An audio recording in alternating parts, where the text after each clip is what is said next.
Today's meeting of the Board of Education is called to order at 10:05 a.m.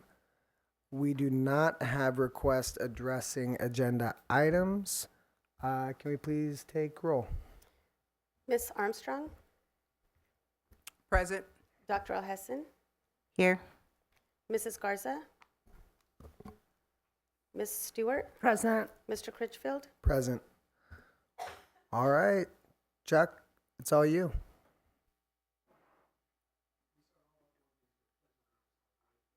Oh, no, we should definitely, no, that was not, no, I think we should. I think it's a good thing to do. So I vote for Dr. Alhesson.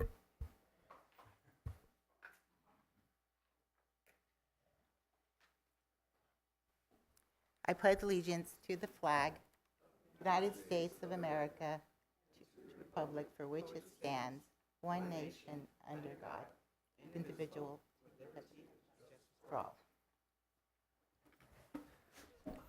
Thank you for that. So we're going to skip the inspirational message unless a board member wants to jump in. You got something? No? All right. All right. Chuck, now it's all Good yours. morning. So in front of you, I put a little packet of stuff. You notice we don't have that little folder thing because we weren't sure this was going to happen until Thursday night. So no folders from Sacramento.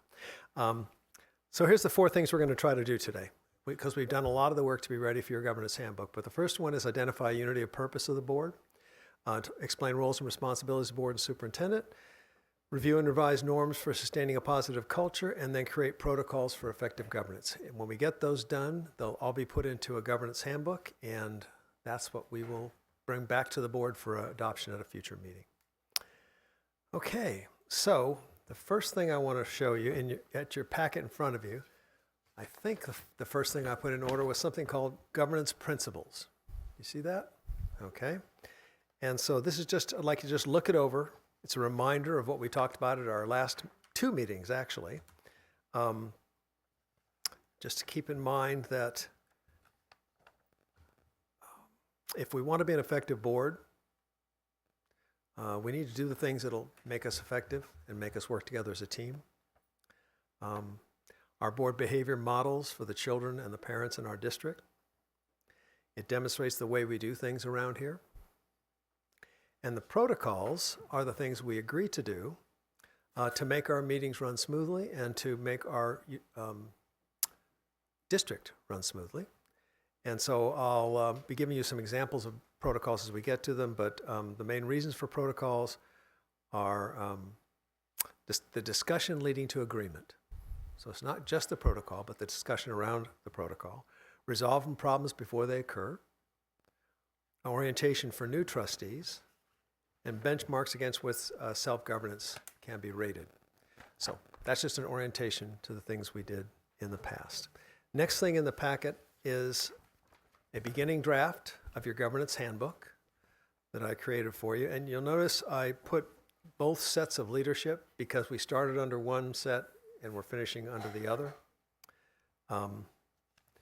And if you look at page 2, the table of contents, you'll recognize some of the things that we already did. Values, mission, vision. We didn't complete the unity of purpose. We did write what we were most proud of and what we want to accomplish. Your governance responsibilities, agreements to facilitate governance leadership, positive governance team culture, and then the protocols will be done today. So if you look through this, it's a format that CSBA uses with all boards, but the content comes from you. So for example, on page 4, you'll see your vision, mission, theory of action, and core values. On page 5, you'll see some of the work we did on unity of purpose around the 5 beliefs and values that were held by everyone, and what a unifying purpose is, what the purpose is of it on the bottom of page 5. And then on page 6, the list of attributes of effective trustees you generated last time, and the attributes of an effective board. And then at the bottom of that are the ones that were in common between the 2 lists. Being respectful, know your role, student-centered and solution-oriented. And on the top of page 5 is the things that you're proud of in the district. I don't know what all the acronyms stood for, so I didn't write them out. I just put like CalLAPS and ATC. I don't know what that is, but hopefully you do. And then page 8 is common information about governance roles. And then page 9 are the responsibilities of board members, again, from CSBA, not from you. And then on page 10, you'll notice the governance team norms and protocols explained at the top. And then these are the 3 things that we're going to do today. What board members need from each other to fulfill your roles, what board members need from the superintendent to fulfill your roles, and what the superintendent needs from the board to fulfill their roles. So that's blank, as you can see. And then on 11 is some of the agreements we've already made that were posted. I brought those posted and put them on the wall last time with you, so you should recognize these. These are, I guess they're agreements for functioning during the board meeting. Any questions about those on page 11? And then on page 12 and 13, we allow room for as many protocols as you want to create. So it'll start on the left-hand side with what the issue is you're trying to solve, and then what the protocol you want to implement to do it. When we finish all of that, and we don't, by the way, have to take up 2.5 pages. That's just, we provide a lot of room in the format. You could only have 5 protocols if you want. And of course, the fewer protocols you come up with, the sooner we'll be done today. And then a signature page that has the names of the board members. And that would be done after you take action at a board meeting, because we won't have it done today. We'll have the content done, but it won't be typed up. So won't be finished in a word processor. And then it'll come back to a board meeting at an agenda, and you'll vote on it, and you'll then each sign it, agreeing to follow it. So that is what a governance handbook looks like. That's what yours will look like. You can see how much of it is already done. So the major things we have to do are what I said before, is the protocols. Any questions about then what we're trying to accomplish today? Yes. The only question I have is, after we get all of this done, basically the bulk of the work, can we come back and wordsmith some of the words? Do we come back? I'm sorry, I missed the last half. Can we come back and wordsmith Oh, yeah. on some of the things? Because, Yes, as a matter of fact, at that board meeting, when it's on the agenda for adoption, you'll go through it, you'll have it ahead of the meeting like any other board. And then we can wordsmith. And then you can say, here's things that should be changed in it, and your executive assistant, Eileen, will be able to do that. Thank you. And Chuck, you mentioned we're going to be doing the protocols. You said something at the beginning that we were missing one thing at the beginning. Unity of purpose. Unity of purpose. Yeah, we have a long list, but a unity of purpose is usually, what's the big unity that the board stands with? And we can we'll look back at those 2 pages we have on that, but come up with one statement. Okay, that's what we'll do that today as well. Yeah. Okay. And you can see it's missing. Let me see. I think there's a blank spot in this. If I can find it. For what the unity of purpose is. I think there's just one from CSBA at the top of page 4. Yes, there it is. Doesn't look like there's a blank space because there's some words in there. But yeah, actually, it's not your unity of purpose. It's more broadly. And it may just come from your vision or mission, whatever you want to choose to do today. But that's the place we'll start today, is with unity of purpose. I have a question. So Yes. I know we talked with Dr. Jati about coming back to the vision and mission. Do we have a plan on when we want to do that? I think I was thinking we can do that when, after I collected all the data. I should be done with all the data and information by March. And then I bring you guys in. And I think at that time we can actually go through that process of fine tuning. I think we mentioned last time that we might want to shorten the vision and mission statement and all that. So I think that's when we come back together. And by the way, this governance handbook is a living document. You can change it at any time. You just would reprint it, rechange it, and every board member would get it. So yeah, if you change anything in it, you could feel free to go ahead and change it. You don't need anybody to help you with that, and then just go ahead and readopt it. Okay. But as going through this exercise, I think the understanding of the purpose of this and all that, and then this is just a launch for us. Eventually, we're going to take on this ourselves. Yeah. Okay. So, by way of reminder, me see if this, okay, by way of reminder, it's not a full screen yet. How do we get that? How do you get that up on full? Look at us on presenter mode. Gary?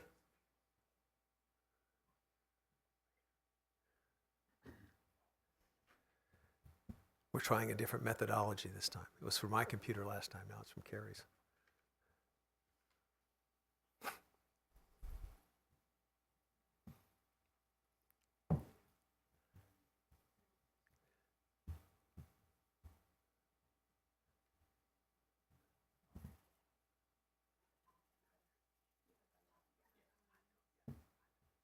There you go. Okay. So you should recognize this agenda from the meeting we had on, was it December? December 8th, maybe? Oh. Okay. So that's where, and so we, just to remind you of the things we went through. Come on. The agreements for behavior maintained, those are now in the handbook. What norms are and why we need them to define our behaviors and how we are perceived by the community. About the Open Meetings Act, Parliamentary Procedures, and Brown Act, and you're aware of those and know that we all need to continue to learn about Brown Act as it changes and parliamentary procedures. Some norm topics we talked about, sample board operating procedures, those that we then created ours on that are in the handbook. We reviewed and revised the norms and guidelines, and here's the unity of purpose. So just to remind you what a unity of purpose is, it's your why as a board. It's focusing on the overarching goals and values and beliefs, and it's about being unified, not uniform. And what that means is you don't all have to be the same on the board, but you need to work together in a unified way. And the reason for that is so that the community sees you as unified and sees you as a team and is willing to follow the directions that you give them, the policies and the directions. And a shared moral imperative, according to Campbell and Fullen, has to do with the work of the school board, the superintendent, and the strategic direction of the district. So when you think about this unity of purpose, and you think about the changes you're thinking of going through with this district, you want to make sure that your unity of purpose accommodates continuous improvement and change to benefit the students. Okay, and so just to remind you again, this is what's in your governance handbook, and it is under modification. You'll be changing it over time. So, this, I think I showed you this last time about that school boards can make a difference in student achievement by focusing on student achievement. So there's some pretty powerful research that suggests that the more time on a board agenda that there are discussions and decisions about achievement, it's the more likely that student learning and achievement will improve. The less time that's spent on those things, it's less likely. And so it's just something to keep in your mind when you think about your unity of purpose. What does it have to do with student learning and achievement? Okay, so what is our unifying purpose? There's no neat little strategy for this, except to look back at your governance handbook at those things that deal with the unity of you that you had in your beliefs, and maybe the three that were together, and say, how does that fit with the purpose of the school district? How does that fit? How do we contribute to the purpose of the school district? So let's open it up now and get some ideas out. And I think the best thing to do is for me to write down some of the words that are key to you. A few months ago, my new department came up with a new vision and mission. And what we did is we first brainstormed all the words we liked. Then we did something that is probably unethical. We threw them into ChatGPT. And they came up with about 4 or 5 different ways those words could be put together. And then we massaged those and found the one we like. But that's one fascinating thing about chat is that it can have some benefit as long as you don't try to pass it off as your own words. So, all right, so I'm going to stand up. And I know this is being recorded, so you're not going to be able to hear me as well. But you're going to be doing most of the talking. And remember to push your button.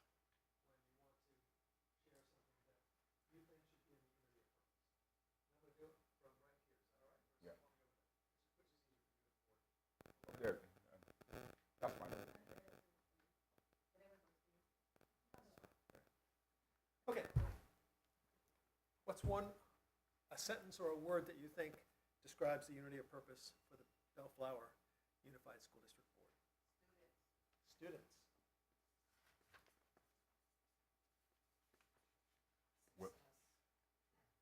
Success. I missed the word academic, what? Academic vigor. Success. I found out about 3 weeks ago that I have some hearing loss, so I'm missing out on words. So what was the word after academic? Vigor. Vigor. I'm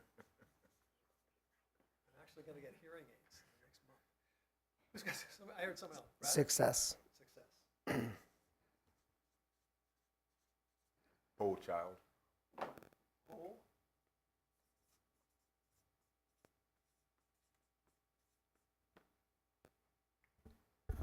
Nurture.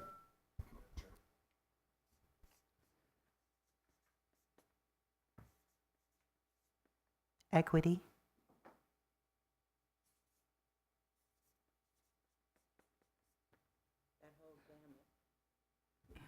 Diversity and inclusion.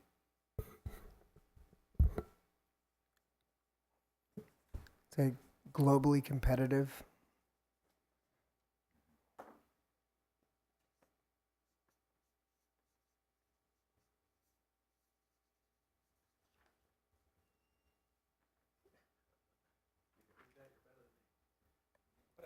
I like solution oriented.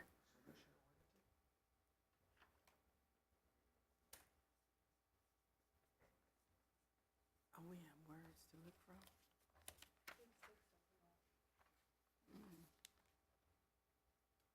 Okay, we got a lot of words there.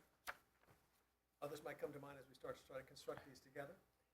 Does anyone have a recommendation on how these words might go together to make sense into a short statement of the unity of purpose of the board? Everyone want to take a shot at that? I thought we was going to try to use GPT. Do you want to do that? Yeah, let's do it. Eileen, do you have a chat account? Yes. Okay. Oh, see. Can you bring it up and throw these words in? It really is. I got it. I use it for my graduate students when they're having trouble beginning on an article they're supposed to write. I say, write down all the thoughts you have about it, throw it into chat, see what it comes up with. And they say, it's usually wrong. I said, that's good. That's why you're looking at it. I have You need to change it. I have one right here. You have? Yeah. Okay, good. It'll take a minute though. I gotta type it in there. Did you take typing classes? Keyboard? I did actually in middle school. It was probably one of the best classes I ever took. Typing in middle school. Yeah, yeah. I can get down. I have something. We can put down, I'm a hunter myself. Another word? well, I was thinking of the statement that Bellflower Unified School District provides our students academic vigor to be globally competitive and provide a nurturing environment that supports equity, diversity, and inclusion to nurture the whole child. That's pretty darn good. Did you write it down? No? Eileen, did you happen to get that? No, you're doing something else for me. It's recorded, so. Oh, is it recorded? Okay. Yeah, that almost used every word there, didn't it? Didn't have solution oriented in it, did it? No. And it didn't have success in it, did it? No, I think, oh, no, I don't remember that. That's pretty good to use all those words. All right, so this isn't mine. I'll just put that on record. This is Chad in case something weird comes out. The Bellflower Unified School District is dedicated to nurturing the whole child by providing an equitable and inclusive environment that promotes academic vigor and success for all students. We strive to produce globally competitive learners who are solution-oriented and prepared for college, careers, and life. Our mission is to build a future for our students by providing a pathway that embraces diversity and ensures that every student becomes a responsible and informed, productive citizen. My goodness, that sent chills. That's pretty long. I can, here, I'll tell it to make it shorter. It didn't use, did it use inclusion? It did, yeah. It did, okay. Yeah, I can tell it to make it shorter. Want me to see what it comes out with? That was good. I don't even know. See, this real, a lot of people are freaked out about artificial intelligence, but do you realize if you type using word processor, that's artificial intelligence? It corrects your spelling, it even predicts words that you're going to say. That's artificial intelligence. Could we Not freaked out change? about that. Could we? Yes. Could we change mission to purpose? Because I think that's what we're looking for, right? Yeah. Okay. That's So I asked it to make it slightly shorter, so if it's missing anything. The Bellflower Unified School District fosters globally competitive students by providing equitable and inclusive education, promoting academic rigor and success. Our purpose. purpose So we don't Is- get confused with mission. is to nurture the whole child, preparing them to excel in college, careers, and life by embracing diversity, fostering solution-oriented thinking, and building responsible and informed, productive citizens. That could be really condensed. 'Cause that last part could Actually, we be, didn't have anything about productive, Yeah. responsible or productive citizens, so that Yeah. could be taken out. Okay. We're looking, because I like a shorter rather than Right. longer. It would be ideal if your purpose was on every board agenda. So it reminds people, here's why we do this. Here's why we come to board meetings. Here's why we make these hard decisions. It's to keep this purpose in mind. And sometimes districts use their vision or mission statement the same way. President Critchfield, if we just read from where it starts saying purpose on, would that suffice, or would it leave out some of those important words? Well, let's see what it sounds like. Our purpose is to nurture the whole child, preparing them to excel in college, careers, and life by embracing diversity, fostering solution-oriented thinking, and building responsible and informed, productive citizens. Yeah, the first half has more. Let me. Somebody buy me some time. Okay, Take some time. actually, this saved us a lot of time right here. Usually this process takes an hour. So chat, GTP, don't pay for it, it's free. Okay, so we'll come back to that. Come back to that, because we just need a line there, and then we'll have, make sure we can modify any words in it that you want to make sure that are there, so that it will be something that everyone agrees to as the purpose of our meetings. Okay, let's see now.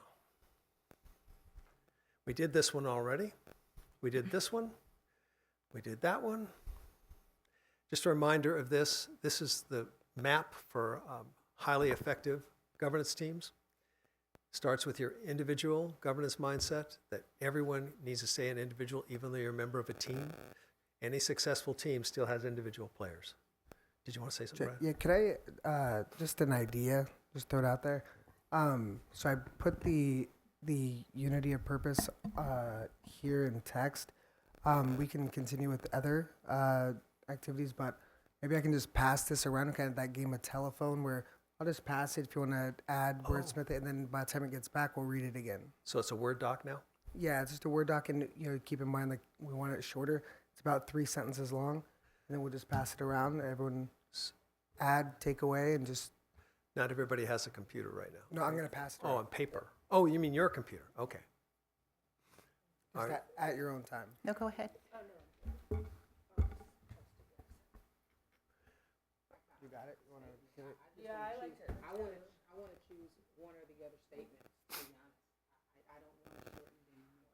Well, just you can look at it. If you just read through it one time, and if you want to add something, great. If not, by the time it gets back, we'll read it again. But then, I don't know. I thought it'd be fun. So shall we just pause and let No, people no. do that? I think at your own time, and then we'll get back when Okay. it gets back here. We'll. Okay. So just as a reminder, don't lose your individualness to be on the board, but you transition to working as a team and have a team governance mindset, which is the green box. The 5 responsibilities of board members are up there: setting the direction, establishing structure, creating supportive environments, ensuring accountability, and demonstrating community leadership. So those are the 5 things that CSBA says are the most important things a board does. And then the district functions are at the bottom, and those functions are used when you go through Masters in Governance. Some of you have gone through Masters in Governance, so you probably recognize these: setting direction, student achievement, finance. Those are the areas of the district that the district's responsible for. And you do a governance calendar. It's organized by those responsible areas, so you know exactly where you're making decisions on ones. And the only thing, that, again, that CSBA recommends is that student learning and achievement should be emphasized, because we tend to get drawn to and spend time on things that are tangential to student learning, but not directly about student learning. So the policies, the buildings, the hiring, all those things, they relate to student achievement, but remember that you got to keep the focus on student learning and achievement.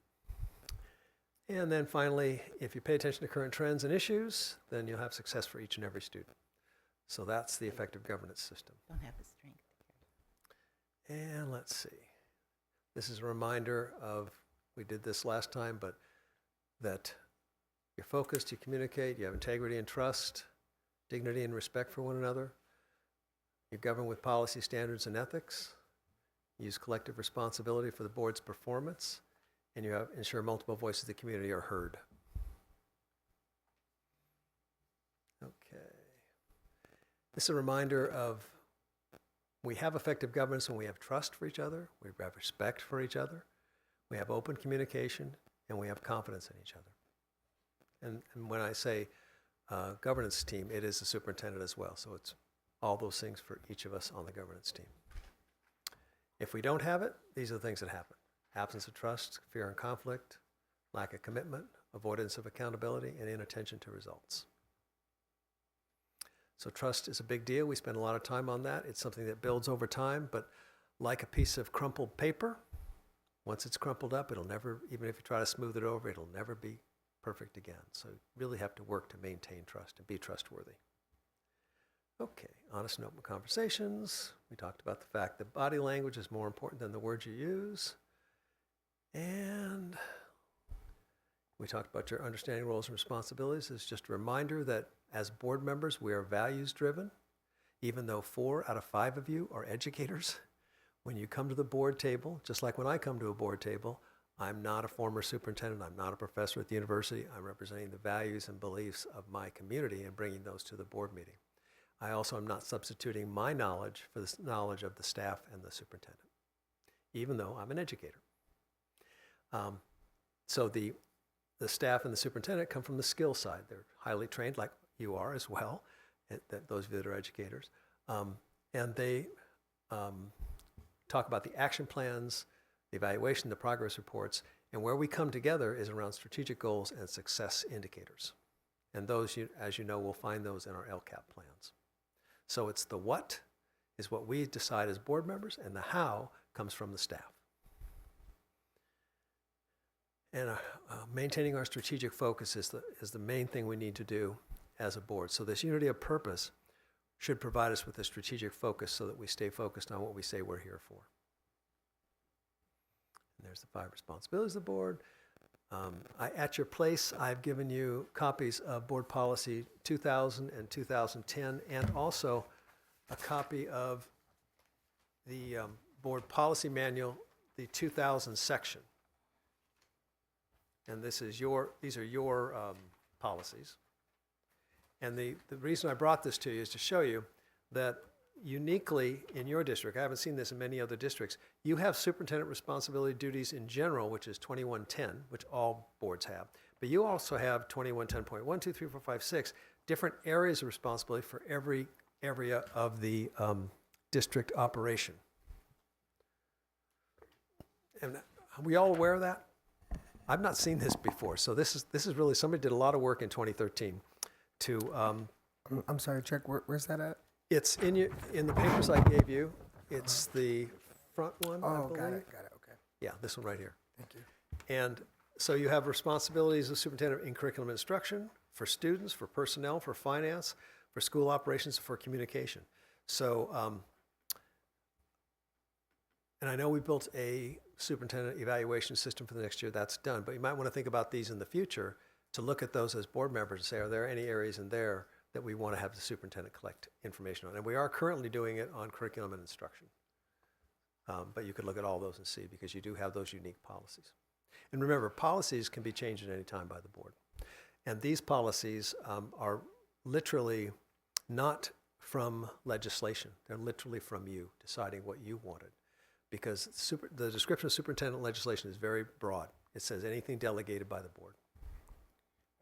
Are these policies, because I know not all of ours are available on all these? Yeah, they're on Simply. You can, They are? you can go, and that's where I got them. Okay. Yeah, and if I don't see any reason to look at these particulars today, but you can look at them at any time. You have access to all of those. And if you need help with it, Eileen or Carrie can help you find it. And so the only other ones I have here for you is I have a copy of what you have for 2000, Board Policy 2000 and 2010. Yeah. Just for background information. Okay, let's see. Where are we next? Okay, we did this. Attributes of an effective trustee, that is in your governance handbook. Attributes of an effective board, that's in your governance handbook. We showed you that thing about paddling. We did the most proud of. And now we're to the step of what do we need from one another. So here's how this is going to go. The board members are going to gather around that slide, right, that chart pad. Once I put a heading on it. Where are my headings? Here we are. And you're going to write down what you need from each other first. There are felt tips up there.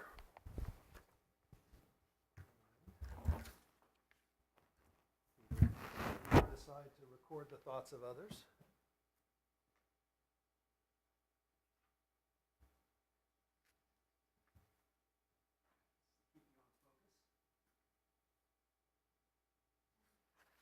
Superintendent is going to be working over here on what he needs from the board.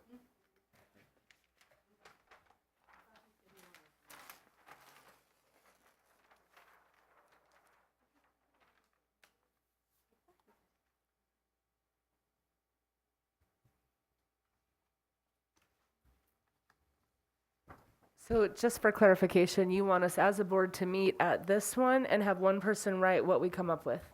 Thank you. And my recommendation is that you might start with everybody's idea and then line out those that don't have consensus.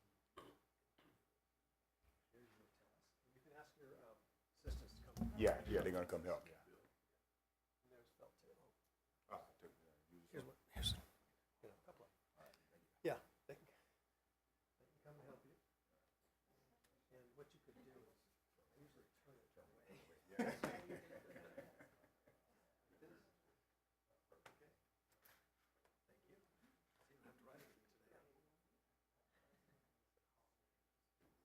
Open mindset. I might call you in a protocol.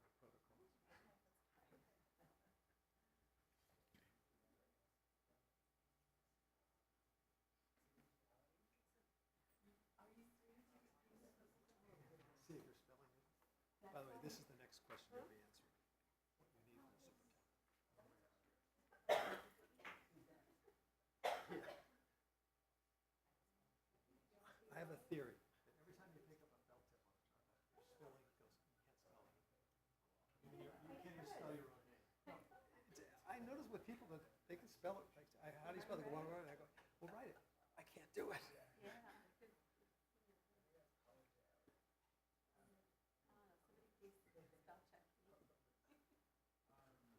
Oh, I can spell check. Let me get the phone. Let me get the phone. Trust.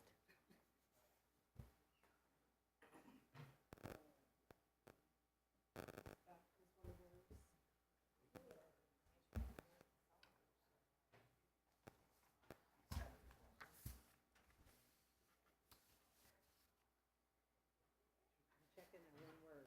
You want me to check.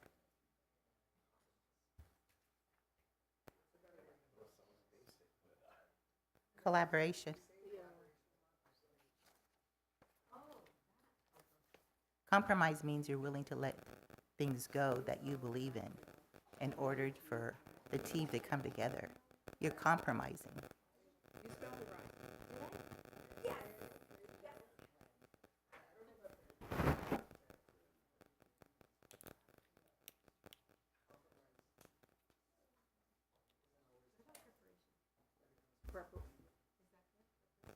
Oh, yeah.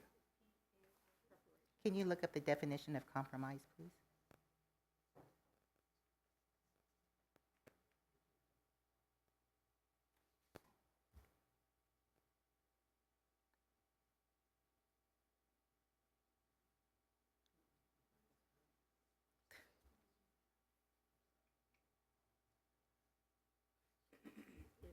agreement or settlement of a dispute that is reached by each side making concessions. An ability to listen to two sides in a dispute and devise a compromise acceptable to both. No, Well, it's ability to listen to two sides in a dispute and devise a compromise acceptable to both.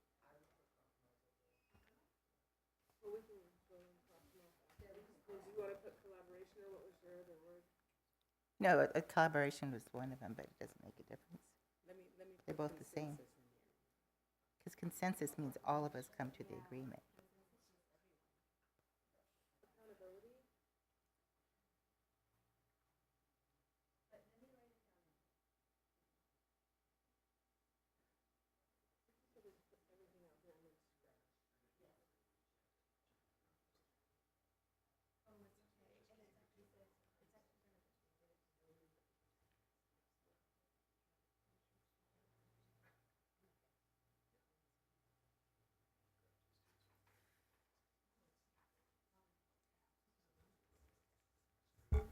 I don't know if we want to add any of these, but our attributes that we came up for as effective trustees was open-minded, honest, ethical, good listener, respectful, student-centered, disseminates resources correctly, communicates humble, confidential. I think confidential is probably a big one maybe to put up. Not easily swayed, but open to new ideas and knows their role. So I don't know if we want to put any of those up there. What the board needs from each other to fulfill the role.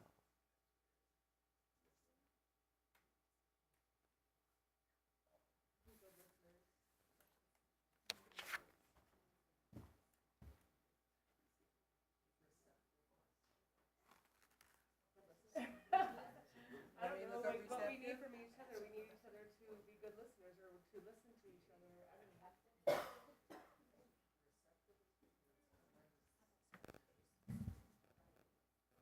I can look it up.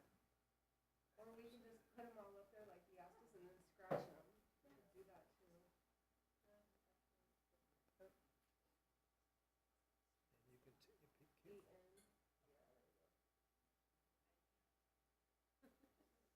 You could use another piece of paper if you want to, but you can keep doing it that way. You got plenty of room.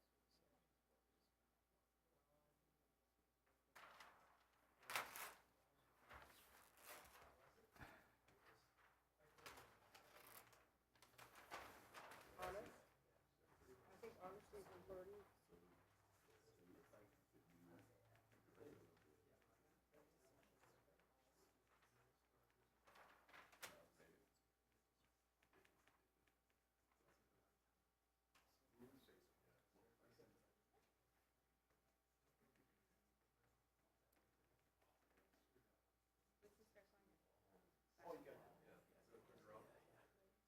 Do you want us to start on the next one now?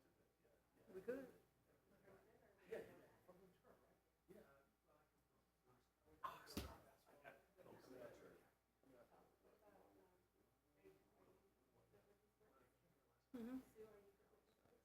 Yeah, I'm looking up decorum to see if it matches what the intention is.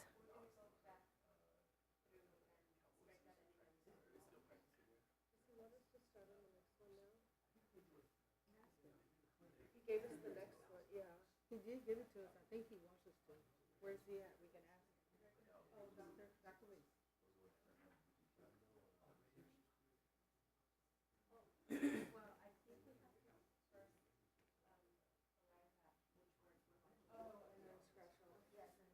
Okay, so you're looking at the forum?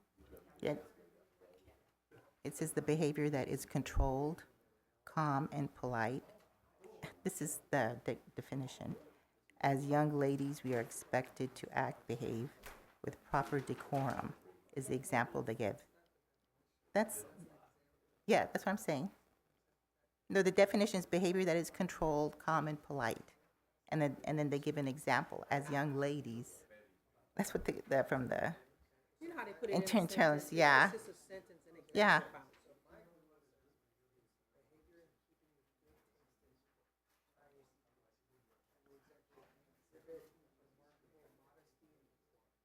I like the word decorum. I was I was treated with decorum and respect throughout the investigation. So do we leave it? Okay, we're gonna leave decorum. We're gonna leave like and use it. What else you want me to look up, just to make sure? Mhm. Yeah.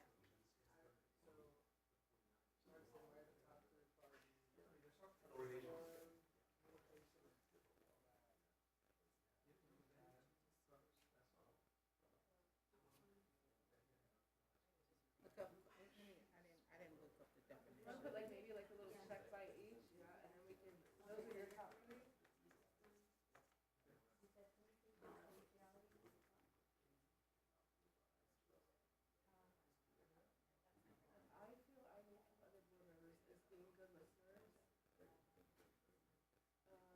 Accountability for me.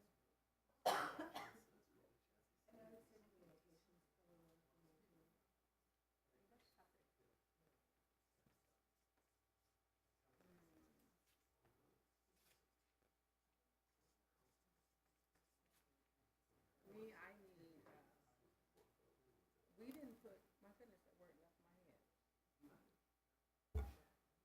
Are we saying transparency, like in honesty?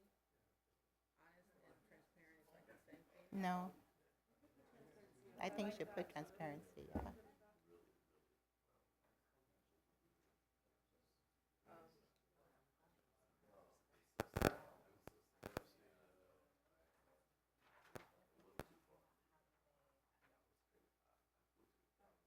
Okay, I think we need,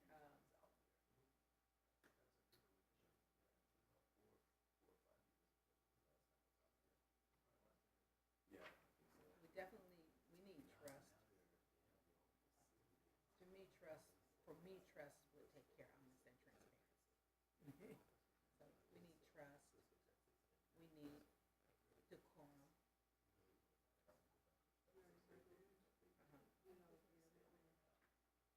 And me, if I say decorum, I think if we have decorum, we'll be good listeners.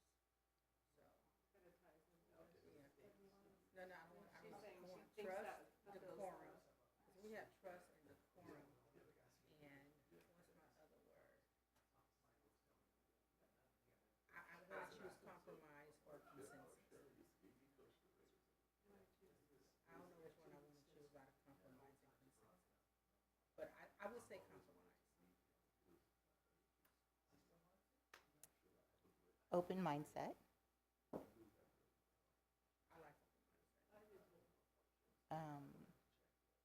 If you take mine off, compromise, take compromise, because the open mindset is giving me the same thing, you know, being open to it all. I like open mindset.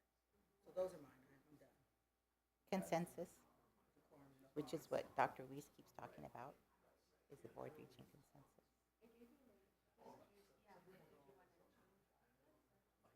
I definitely like communication, open mindset. I do think that kind of ties some of the other ones in. I don't know how many he wants us to choose, but. we could do 3. I'd like to add transparent.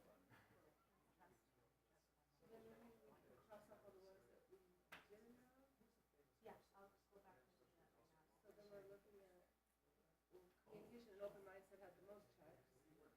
And decorum. I think so.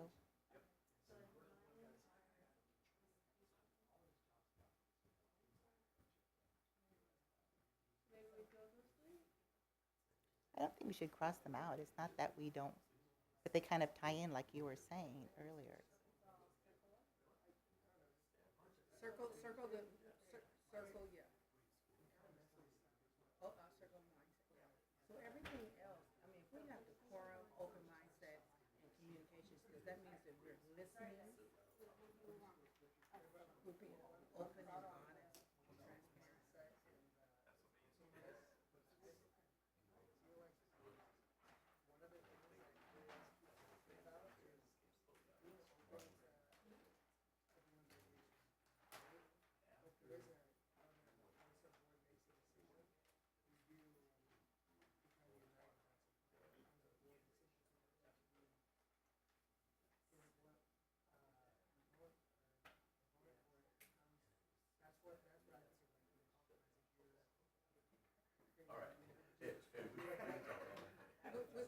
still gonna move forward and listen.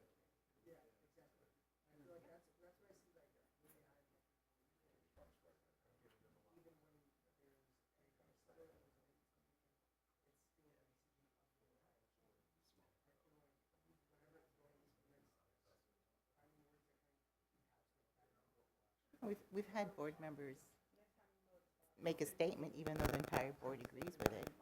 That they say, no, I don't follow it, and that's fine. I mean, Amy does that quite often.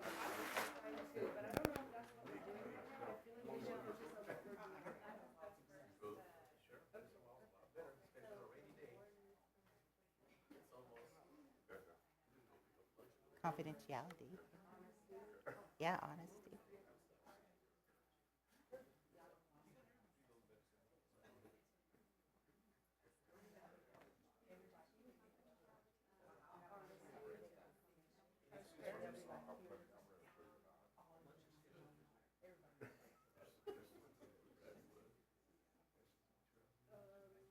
Respect.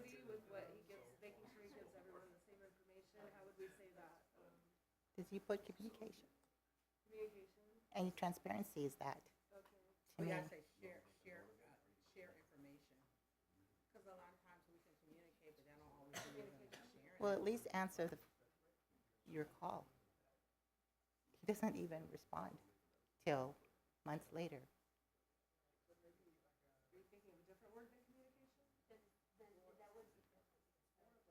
Follow through? Responsive, yeah.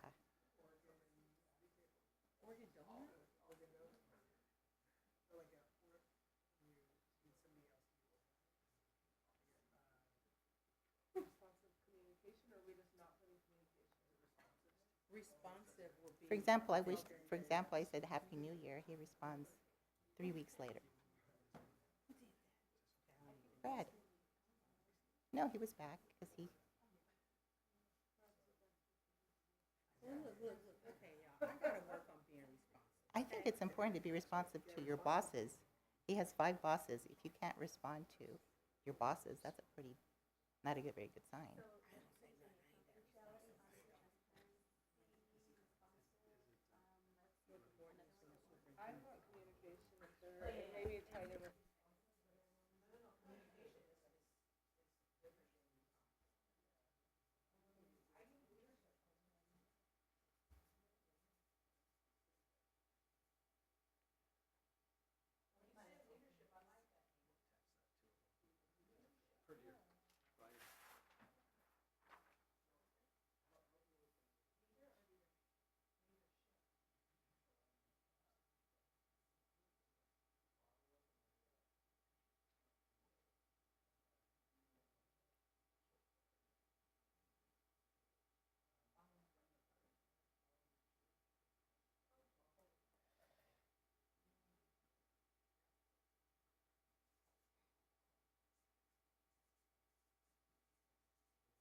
to take a stretch break?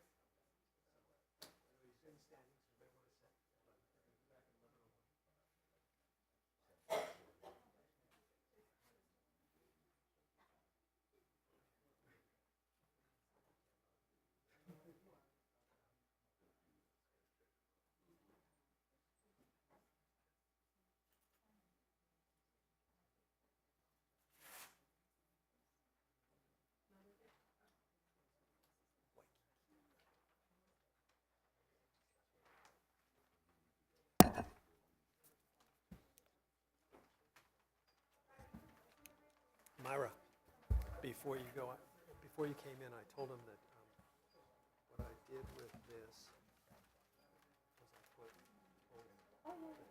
You got to start with this. Yes, thank you. I want to make sure you got everything.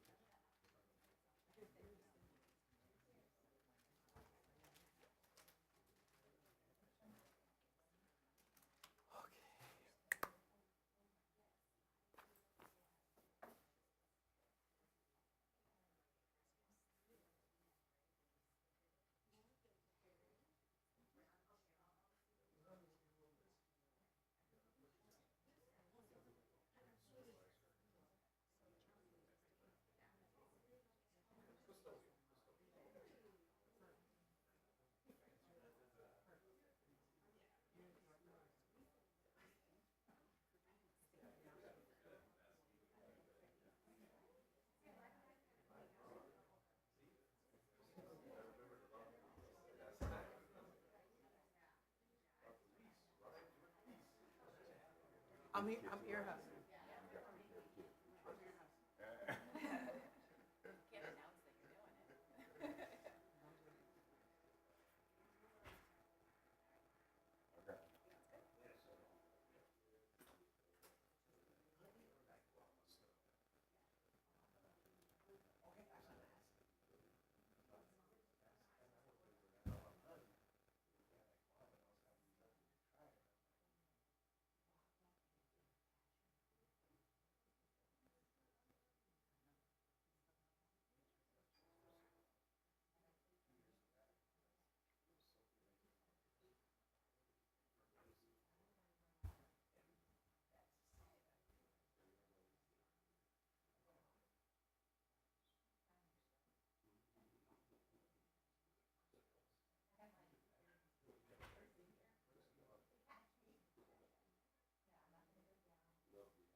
scared me a little too.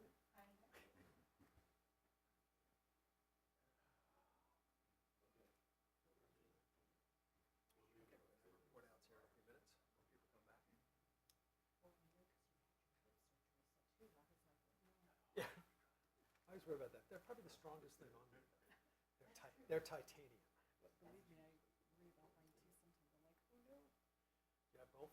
No, just one. Yeah, I had one, and then a year later I had the other. Because I didn't even know that one hip hurt. I thought, I only had one hip. Oh, and I got that one fixed. Oh, wait a minute. Hip's not supposed to be. So I had the other one done. That's a great surgery. Quick recovery. Since they're not doing them posteriorly. You told me the surgery you had? Yeah. It's completely just done now, or is that a?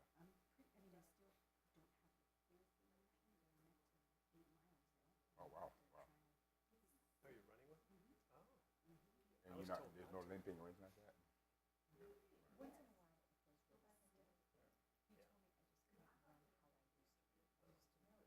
He told me I couldn't play singles tennis anymore, so I had to start playing doubles tennis, and I hated it. What's wrong with single? That's too much movement? It's too much running. Yeah. Too much running. He said, "You're running and stopping and starting." I said, no, that's why your hips got ruined. Oh, wow. He said, I don't want you to ruin the hip I put in. Yeah.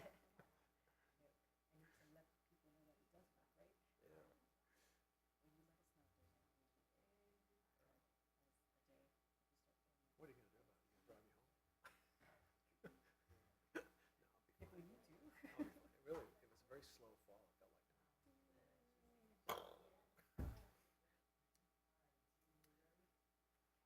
All right.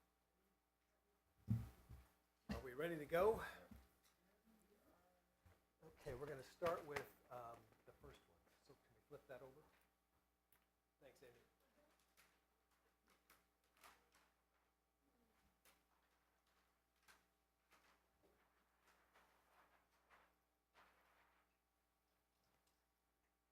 Thank you.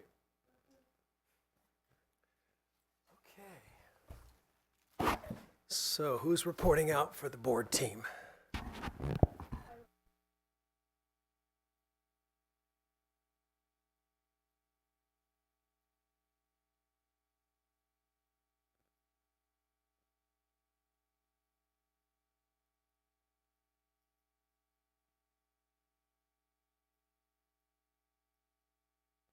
We kind of said that the three that we chose kind of encompassed some of the elements of the others.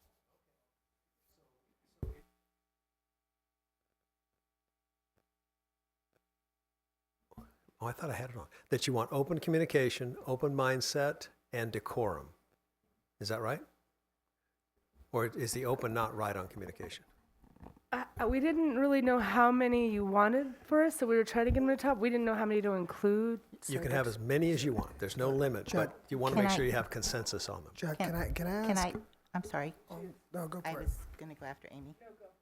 Sue? Well, like we were talking about, and correct me if I'm wrong, team, but communication has to also do with respect and transparency. So I was wondering, as we put those top three, can we cluster those ones that we feel Sure. as a team Anything you want. relate to that particular area, that we're not eliminating it, but we're being Okay. inclusive of it? So let So me, they're not mutually exclusive let me take a words. felt tip. Does that sound good to everybody? So, for example, communication, we would put down good listener. We'd put down honest, Confidentiality. and we would put down honest and transparent. I would And- also put confidentiality under Oh, that. confidentiality, If there you're it is. communicating There it with is, there it is. So good, I like that. Okay. Anything else go with open mindset? Or is that for you to stand on? No, I think compromise goes with open mindset. Compromise, Consensus goes with open mindset. I would link the trust to the communication. yeah. Trust. No. I want to. Sorry. as well as collegiality for, well, no, that'd be decorum. Never mind. Okay.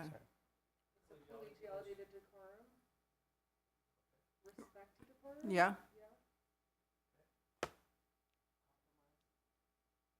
Well, okay. Consistency. Accountability can go to decorum in a sense because we have to be accountable. Well, no, No, that doesn't no, go with no, decorum. no. I'd Accountability. say, I'd say Accountability. communication. I mean, all of them. Accountability. I think you have to put effort to be accountable. I think effort. I would. Oh, I'm de- sorry. That's right. I would definitely put effort to decorum, because I'd put effort to decorum. Let me ask this. He said we can have more than that. I'm just asking, would you guys want to circle accountability and then put effort, preparation under it? I like that idea. Thank you.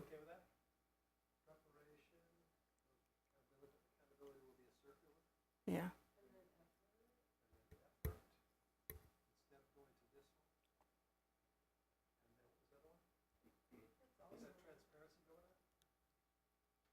Transparency would have to, would you think it would go with communication? I'm just asking. I think it would go with accountability. Transparent, okay. Yeah.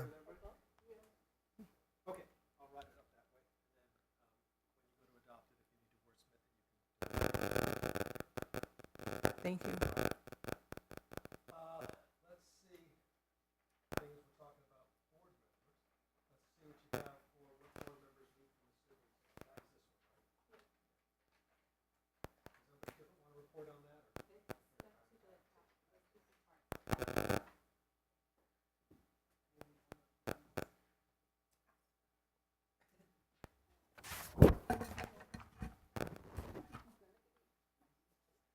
I'll be happy to.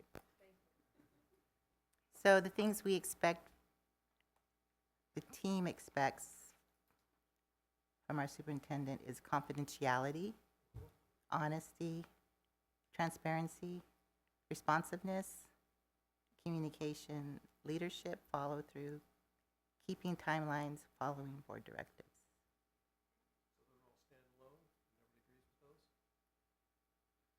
Any questions that you have about these, Ben, so you understand them better? Just make sure to follow board directives. There's 5 board members having that clarity around a unified. So not individual board. Yeah, unified directive. Yeah. Board directive. Is that clear with everybody? When I say board, we mean Yeah. I think that's clear. all right. Those seem pretty clear. Can I add one if it pleases the board? I'd say resolve. In what context? Resolve, because I mean, we all know, I mean, even for us, it's not always easy to do what we do. And having that strength and resolve is really important. And it kind of goes with patience as well. But, you know, I think something on the, if we want to change a word, that's fine. But something that goes with patience and resolve, so we can get through the tough parts of being, you got to be the rock. That's a personal characteristic, though. I think every So one on of the those board- is. No, those are expectations we're asking of him. I'm not. So I'm not could we maybe just understanding. add patience? No, you know what? Let me just say, I don't know. When I hear you say resolve, what I'm thinking is that him being our leader, and when he makes that decision, we're gonna have to trust him. So he's gonna have to have that resolve, so to speak, to stand on his decision. Yeah, I agree, and I think that goes with the leadership. To be frank, I mean, when we as a board are not being high functioning, and I think being patient with us, but also having the resolve to get through the tough patches. So I don't know what word that is. I think resolve is fine. If you said leadership, patience, and resolve, would that Yeah, do it for the group? I would like that. Yeah. Yes. Anything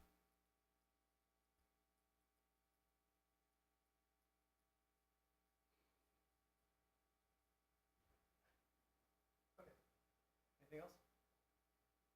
Right, we'll write those up.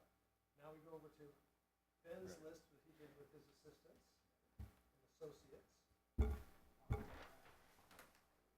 That was my penmanship, so.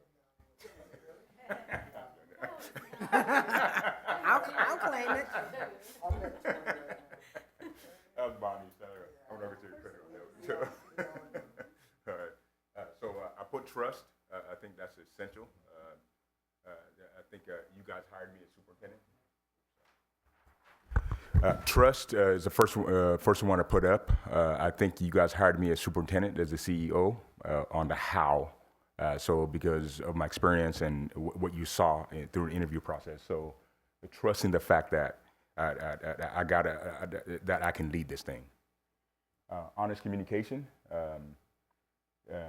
So just being very frank with things, not holding back, essentially. So being very frank on that. Clarity of purpose for questions. I think it helps me if anytime you ask me a question, if it's, and you have every right to write every question, but if it's asked in terms of, I don't have to guess what you're trying to solve, right? I believe that this is a duplicated services. Can you clarify this for me, kind of a thing? Because there's a reason why a question is asked, because you see an issue, name the issue so I can, so that way I'm not fumbling around trying to figure out how to respond, or at least to address what you're needing. And if you don't really know what you're trying to solve, just actually stating that. All right. So understanding and respecting roles. I think the what versus the how is always going to be a challenge. You all have some ideas on some things as suggestions that obviously I'll take suggestions on some concepts, but also respecting the fact that the how has to come from staff, and just being very careful about. I would like to work with the staff on this issue. If that statement is made, that means you're going into the how, all right? But stating the what, so that way we can then talk through the how, and then it's up to us to then express to the board after the what is stated, how we think we can try to address it. I think is and that doesn't mean that you can't have suggestions. I think it's there, but I guess it comes down to when the how isn't achieved like a way you want specifically. How you react to that is really the question, right? So you can make suggestions, but the how has to come from staff, because we live it daily, and we know context, we know timing, we know how staff is feeling, how students are feeling, and so we're responsive to that. Student-centered decision making. I think we talked about that earlier. Oh, did I jump 5? Oh yeah, represent the district as a whole, and each of you are individuals, and you also have individual constituents, and your job is tough. A lot of people approach you about a lot of different things. Just always remember that you're representing the entire district. Is needed. The whole district as a whole. Student-centered decision making, meaning. And that our focus should be on student outcomes, student achievement, the well-being of our students, and issues coming from constituents outside or historical conflict. All that stuff shouldn't really be into, you can argue, but those arguments can occur in a parking lot. Not necessarily, it doesn't have to be in a board meeting, and we can, but the board's meeting should be focused strictly on what the students are doing. So really understanding that. And I think all of it comes together with respecting and honoring the established protocols. We're going to talk through this stuff. We're actually going to have an agreed upon protocols today, and handbook today is really about executing and actually respecting it. And I think that is the only way I think we can be successful, because you have 5 passionate people, and we want 5 passionate people, diversity of thought. That's a good thing. And the way you bring that diversity of thought to come together is to making sure that we adhere to those protocols. That's how you respect each other, and that's how you respect the roles of superintendent and your role. And if you follow that, I think we can be we can make it happen. And then agree to disagree amicably for a unified purpose.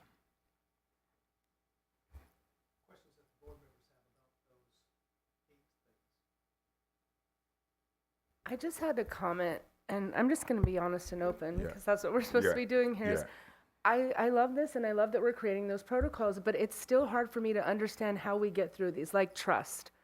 I get it. We all should trust each other, but in my mind, I don't know that that's going to totally happen. And you said it takes time. So we have these protocols, and you want me to trust everyone when I maybe don't, but that's something we need to strive for. Do you know, like, it's like a work in progress?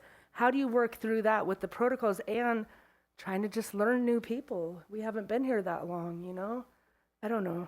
I guess what I hear when I see these things, you're saying that you want to be able to trust, and so it means that we're constantly working on maintaining our trustworthiness and our acceptance of trusting others.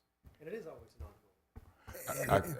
If I can, real quick, that's kind of where my mind was when I was thinking of the word patience.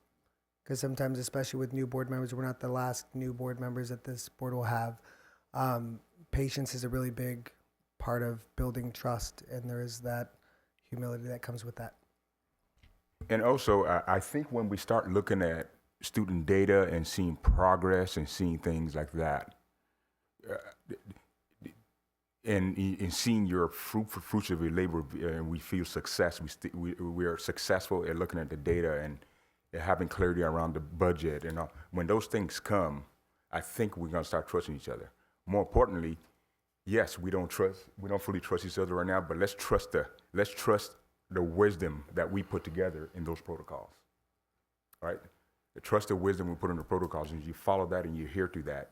I think little by little, you start seeing how we can work together, and that's the government system, right? We live in a democratic society, and you have Republicans, Independents, Democrats.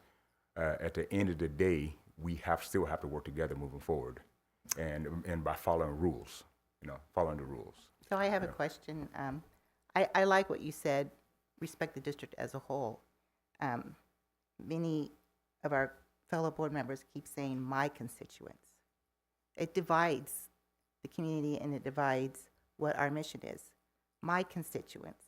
It's not my constituents. It's the Bellflower Unified School District, period. When we run as a whole board, we run for our community as a whole, not for individual people who supported us. There might be people who don't support us and then come around and say, I need your help on something. I'm not going to say, oh no, I'm not going to support you. You are not one of my constituents. It's about working as a team for our community. When I say my Very constituents, because I think that's directed to me, I mean my constituents as in all of them. I'm saying my constituents, but I'm really emphasizing the people that come and talk to me a lot, that I interact with a lot. So I'm not like saying he has his, she has, I'm just saying my constituents are all of them and the people that come and talk to me. And I get a lot of different people that come and talk to me. And if I can just make a really quick comment. Dr. Sue, with all due respect, I think perhaps we could have walked that back, your statement, and found out what do you mean by my constituents, instead of assuming that that's what Ms. Stewart was saying. And that probably could have avoided that problem. And I think that that's what we're trying to achieve here, is don't assume something before you actually have that conversation, but do assume good intentions. So I think that comes down to clarity of purpose of question. I think there's a way to ask that. I think there is a way to address that because that's a trust thing, right? Until we get to a place where we trust each other more. We're not there right now, but if we can actually say, okay, specifically, did you mean this by that? I think if we do that, it'll provide. So that's just an exercise that we do. Okay, what did you mean by that question? And If I can add to that, and to your point, which I think is a great point, is I do believe that trust is earned, not given, and that's where the patience comes in. But I do think that as we start seeing the fruits of the labor and start seeing the success based on the good work that is being done, that's where you start to earn more and more of that trust. I don't think that we necessarily lack trust in all areas, but there are definitely places where we have to earn it, and that's where the effort comes in. and a little bit of patience. So I think we're on track. Thank you. I just wanted to add, in lieu of the conversations, we also probably need to, as representing the community, be careful of the words that we choose, so that, that it won't send out the wrong message. Because, see, sometimes people won't ask for clarification. At least, she did, right here in this context right now. So let's just be careful. And I'm going to say this because there was a conversation that Myra and I had, and when she became president, you remember we had that conversation, and I was like, well, we made a conversation. It was about a word. I was like, oh, you're the president, like you're our leader now. And I was like, be careful of your words. And it was the word majority. Remember? I'm like, cause I'm going to support you. It's not about the majority. It's about the board. So we need to be careful of our words. And when she used it, it wasn't nothing. But I'm like, let's be careful of our words. I agree. She thanked me for that. I agree. And I thank you for that comment. I also want to add that repeatedly, the idea of you saying intentions. My intentions have always been good. And your implications saying that I don't have good intentions is really offensive. And you've repeated it No, several times. You I'm repeated it glad you on said the that. diocese. I'm going to let you At go the ahead. yes, can I please finish? You repeated it at the diocese on Thursday, and then you're doing it again now. So And you've said it repeatedly, and I haven't really come up and told you, what do you really mean by that? So now I'd like to know, what do you really mean by that? I'm glad you asked me. This actually would have been wonderful if it had not been in public, but I'm going to address it in public because I think that that's something that you and I need to hash out, not use this time to do it. But because you did bring it up now, when I say good intentions, I mean from everybody. Not just you, not just me, not just any one of us around this table. That's what it means. Like, we have to assume that it's good intentions whenever we make those comments. And if we don't, then that's where we get into trouble because we're assuming that they're coming from a position that we are not agreeing with. But have those conversations with us, and we will absolutely sit down with you and explain that. That doesn't mean that you don't see eye to eye. And even if we don't, that doesn't mean the end of the world. I know that we are all here for those kids. Right. And this type of conversation could easily be had outside, just you and I. Absolutely. And I feel like if you're offended by my words when I'm talking about my constituents, which can be read any different way, I'm not going to just table everything for what I think the public's going to think. I'm going to be me, and I'm going to be real. And if people can't accept that, they can't accept that. I'm sorry, but I'm not going to change. I'm not talking about the whole board when I'm talking in my board reports. I'm talking about what I did and how I feel. And I feel like I'm pretty positive, and most others that have told me think that. So I think that, yes, I'll work on my words, but work on the way you read things too, because I don't think you read them the right way all the time. Hey, I'm going to jump in. Just real quick, Chuck, sorry. I will say that I think this is a good conversation. I know it may not always feel that way, but it is good. And I think that's why when we're talking about decorum is really important. Everything that's been said here has been really great. I think that one thing that we can have more of these open conversations, and we have to think about how we're communicating that stuff, whether it's our volume, our tone, or our body language, like that chart says. In order to be received the way you want, you have to present it in a respectful way. And a few adjustments, I feel like we can really get better at a lot of those things. And one thing to what my colleague Stuart said is, you can never say the right thing to the wrong person. There's that quote, and you can never say the wrong thing to the right person. So I think it really does come from where you're hearing it from, but you have to, be responsible with your words, but also know what it is you're looking for and what people say, and then address that issue. So good conversation. I love it. but we should probably move along. Can I just, maybe I'll just suggest something tactfully that we can use with this, with any of this, in assuming positive intentions.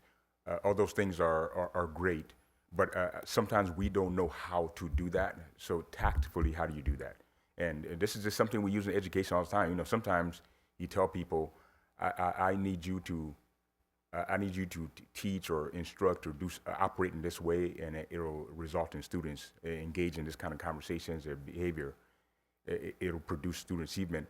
Sometimes you don't have everybody believing in that, but the concept is just do it anyway, and let's see the results of it.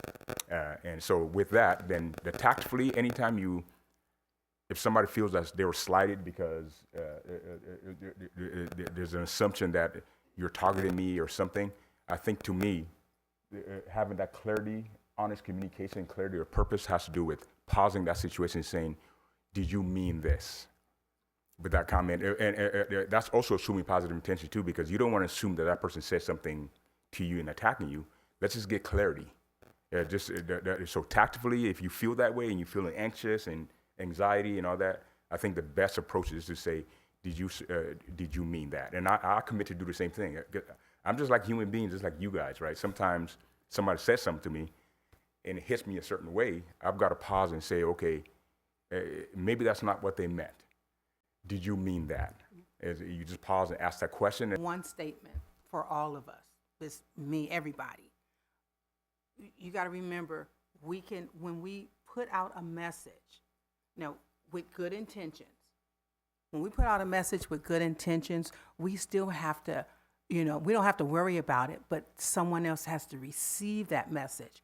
And it's how that person receives it is how that person is going to respond. You can say something to me, Brad, and Myra and I may have different takes on how you said it. So let's just know from here on, when we say something, let's think about what we're saying, how we're saying it, because somebody has to receive that message. When she says my constituents, she doesn't mean mine, like it's nobody else's. So that's what she just stated. So we just have to, like I say, be careful what we say, bottom line, because somebody has to receive that message. And let me add an overarching idea to this. Everything you have on these charts is aspirational. It's what you want. It's something you're going to work toward. So to think that just because we put it in the handbook, it's done, is not right either. It's aspirational. You're saying, here's what we want. If we slide away from that, we need to help each other come back to that. So these are all good things on all these charts. And they're all things that we as humans don't always do. And so we need to say, these are aspirational. This is who we want to be as a board. And when we feel that it's not going this way, we need to check it out with that person and find out, I thought I heard this. Did I hear that or not?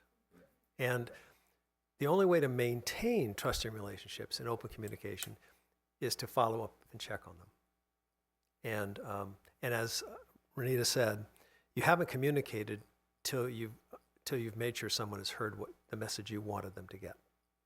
And so it's not that easy to just say, I said that, but what I heard was this. And that's common to communication. We don't always hear what's intended. But if you're aspirational to trying to be honest, transparent, then you have to check those things out. And as you said, Brad, it's not just the words, it's the body language and the nonverbal. Okay, so we have some good aspirational charts. One great thing about being a board member is that you don't have to be perfect all the time. It's a hard job. There are times when people from the community come in and yell and scream at you. And it may be something you did, it may not be. Maybe something went on in a neighboring district. But you still have to maintain a decorum, the word that you used, as a board, to show them that this is how boards behave. This is how we want to be seen by our public, our constituents, our students especially, because they're paying attention to us because we're the community leaders. So the things you put on these pages are really important. And don't assume just because they've been written down and they end up in a book that they're going to happen every time. This is stuff we're working on. They're aspirational. We're moving toward them. We're helping each other get those things. And it comes from exactly what you've all said around the table. and that is checking out what did you say, what did I hear, and how does it affect our decisions. It's lifetime work for board members. It doesn't ever stop. Okay, we're going to take a break at noon for lunch, but before then I want to get on to the next major task we have, and that is the big deal for today. Review and revising your protocols.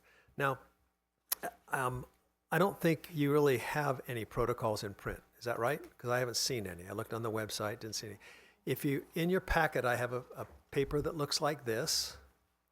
It's top 30 protocols to consider. In addition, let's talk about what protocols are. So what we're going to do now is we're going to talk about what processes or issues we need to spend time discussing, how we want to do business as a team, what protocols should we establish to support effective governance. Here's some possible protocol topics on the screen. Here's some more possible protocol topics. So what I want to do right now is have you just take a few minutes and look through these on your own and see what protocols strike you as being something that you'd want to have on your protocol list. And as I said, you don't have to have 30, you don't have to have 10. You decide how many protocols you want to start with. This is a living document. You'll start with a set of protocols that meet an issue that you have right now, and then you'll decide what to do about it and what strategies you'll follow. Any questions about what I want you to do? Look at the 30 protocols, look at the thing on the sheet, come up with issues that you know are going on for you in the district and that you want to build a common practice on.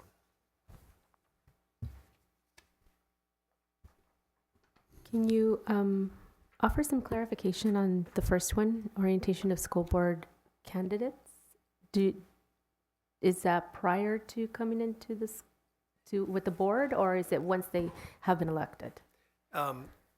Some districts have a lot of turnover on their board, and so they want to get to candidates before they come board, before they start their campaigns, so that they'll really know what they're talking about, as opposed to saying, this is going on in our district, did you know? And usually it's done with the board and the superintendent, one or both. It just solves a lot of headaches if they don't come and say, well, I've heard that the district is teaching critical race theory. And so we got to stop that. And I'm running on that platform. Well, is your district teaching critical race theory or not? If they're not, you want to make sure you orient them to that so that they're not telling stories out there that you then have to deal with as a board. And then there's an onboarding once they get elected that's more deep about how we do things around here. And actually what we recommend is when a new person comes on, you actually do a review of the governance handbook and explain to them how it all works and then change things that need to be changed. Chad, can I ask about, it's a little confusing for me, number 18?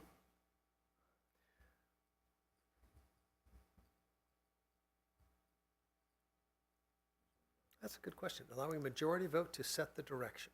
Doesn't every majority vote set the direction? Yes. I guess that's as opposed to always going for a consensus vote. There are some boards that they won't even put an item on the agenda until they're sure they have a consensus on it. And I guess they wanted to have a protocol that said, no, we can bring ones that don't have a consensus before it comes to the board table. What are your thoughts on that? Well, I did a statewide board presidents training this last month. Are we still in January? Yeah, this month. And one of the board presidents said, our superintendent calls each of our board members and asks them how they're going to vote on an item before it comes to the board meeting. And if he doesn't have he doesn't have 100% vote on it, he takes it off the agenda. And I said, you ought to check with your attorney because that could be a Brown Act violation. Yeah, it seems Hub and odd. spoke meeting is a serial meeting, and that's what board meetings are for, is for people to learn about an item before they take action on it. Right. So that's the kind of thing. I mean, there are some people that mistakenly believe that an effective board always votes together on everything, and that's just not the case. What is the case is, regardless of how you voted on something, you support the decision of the board. Yeah, well, I think, I mean, that might be aspirational. I mean, if the superintendent is working on something that's aligned with the mission of the board, you would think that most things would be a 5-0 vote. But But to have it as a protocol just seems really odd to see it on there. I've never built a protocol for that one, so I don't know. Yeah, that. okay, I just want I hadn't even really read it before. yeah, no, thanks for the clarification. That's an interesting.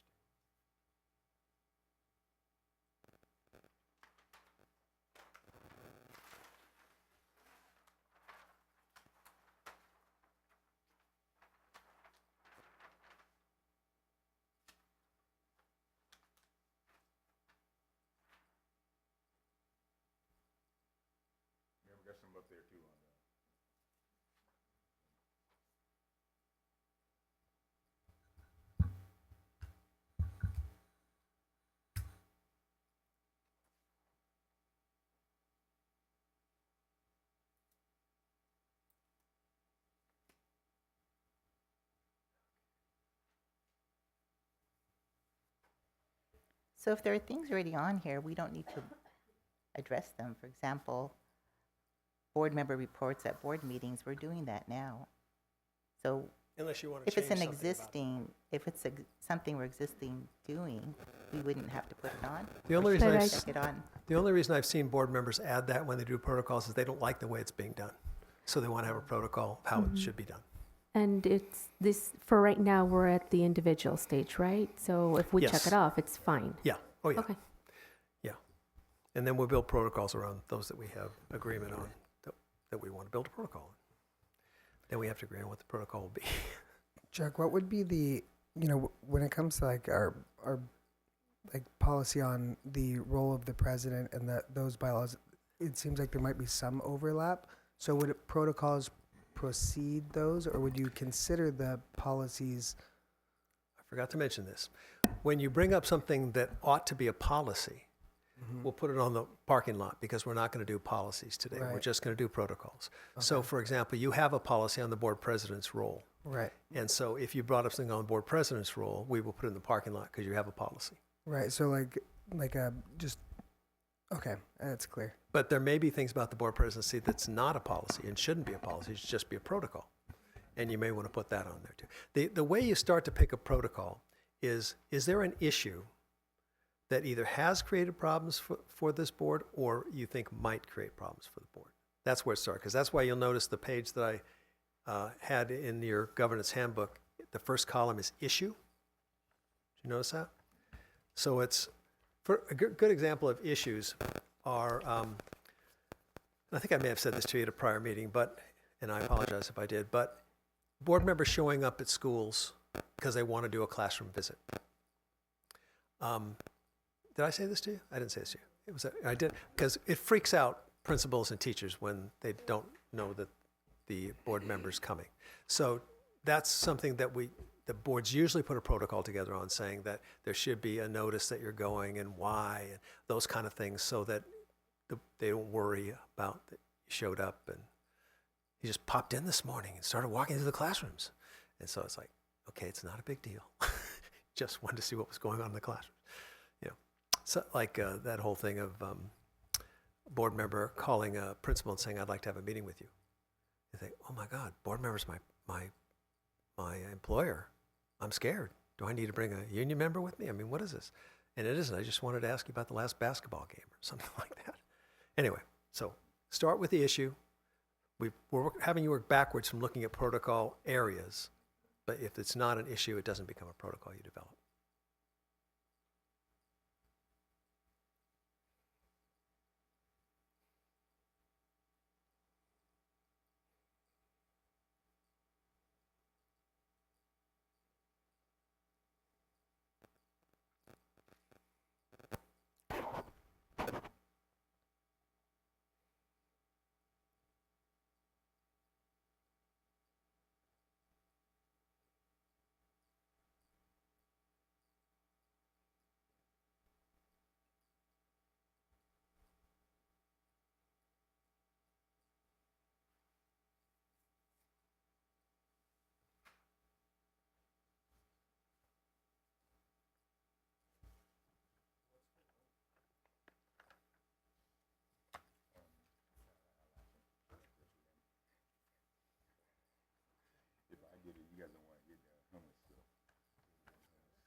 Has everybody checked off some?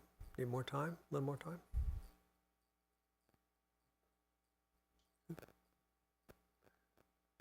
Okay, so let's see if we have, I'll use this list and see if we have some that people are recommending that we have a protocol on.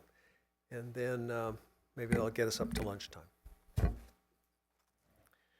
Okay, so who would like to go first on a protocol that they believe that we should develop something on? They don't all have to be from the list, correct? I'm sorry, they don't all have to be. They don't all have to be on this list. We could have other ones. Oh, that yeah. are- Okay. Oh, yeah. I'm sorry. I thought I said that, but I didn't probably. Yeah, it can come from any issue that you think is an issue. We can get that down and decide what kind of. I believe that we should have some type of social media etiquette because we seem to be having a lot of problems right now with just different social media things. Is that social media etiquette of the board or of the staff or what? I really think it should be everyone. We can't control, the public. We can't, control what people write about us. But I think as amongst ourselves, we can show respect and not, Okay. okay, So support it. social media etiquette of board members. Yeah, because the other would be a policy. You could have a student policy on social media use, a teacher policy on use. Those would be policies because you can implement those and enforce them. Are Okay. you looking for just kind of, at least the ones that are on the list, just kind of like seeing, should I just go through the numbers? Yeah, you can. So Anyway. I got 2, 4, 6, 8, 10. Okay, let's just say what they are. Okay. Okay. Welcoming new board members. And I'll just check that off. Now, what we're going to do when we come back We'll from lunch circle is we're going back to say, to 'em. what's the issue? Got it. So I won't ask you that now. I'm just take down ones that people have Got it. been interested Role and responsibilities of, well, actually, that's policy. Yeah. in. We'll check and see if the policy covers it. Okay. I don't know if I don't think I had copies of that. So, Gary, can you see if you can find the No, policy on? Actually, that's fine because it wasn't as long as it's covered under that. Sorry. That's what I want to see. Sorry, study sessions, number 6. Number 6. Okay. Bringing up new ideas or agenda items. Okay, that's number 8. Agenda questions answered before a meeting, number 10. Number 10. Gosh, you're all odd numbers there. I know. Or even numbers. I I'm sorry. break it right here, though. I break. Agenda questions answered before a meeting. Okay. Board member reports at meetings, Okay. number 11. 13. No, I'm sorry. I don't know why I put that. Oh, yeah. Deliberation and decision making at board meetings. Okay. Number 14, explaining no votes. Okay. 15, individual board member requests for information or materials. Okay. Number 21, Mm-hmm. handling concerns and complaints from the community. Okay. 25, speaking with a common voice. Okay. 26, board member, no, that's, never mind, that's policy. 27, Not 26. no. Okay. Managing difficult topics in an atmosphere of mutual respect. Okay. Is that it? Yep. And so I've added a 31, by the way, social media etiquette. So if you're keeping track of scores. Who wants to go next? I would also like to have a protocol on a recommendation that board members take the Masters in Governance courses and complete those within the first 1 to 2 years of their terms. I think it's really important, and I think that it's helped me a lot. So I think it would be good for other board members as a recommendation. Okay. That's number 32. Anybody else have some? I'd say 33, I guess. Board travel and expense. And there's no policy on that? No. Well, actually, there is. There actually. is? Yeah. So can you find that policy for me, Casey, too? Did I get that? Casey? Carrie. Not Casey. Carrie. Individual board member request for information. Is that one on here? I already put that one. That's not number 15? Yeah. Yeah, we got another check on 15. Okay. Brad had that and Ben has it now. Yeah.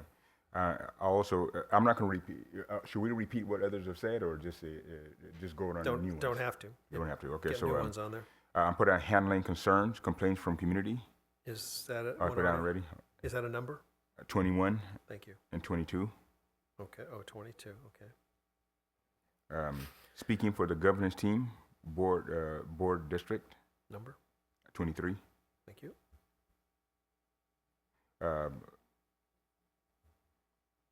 Board opinion versus individual opinion. 24. 25, I guess, speaking with a common voice. That's to me, got that's that? similar to, yeah. Yeah. And then Mhm. visiting school sites. 28. And then 30, monitoring of governance team effectiveness. Yeah, that's a lot of protocols. Okay. Who else has something they want to add or agree with or whatever you want to do? I have communication among governance board. Is that a new one? Or, oh, here it is. Number 3. Yeah. Okay. And did we have role and responsibilities of board president? What Or number we is that? decided not to? We'll look at it later. 4? I'm going to look and see what we have in the way of Yeah, policy. okay, we're going to look at it later. Which okay. one was that again? Number 4. Oh, thank you. When we did study sessions.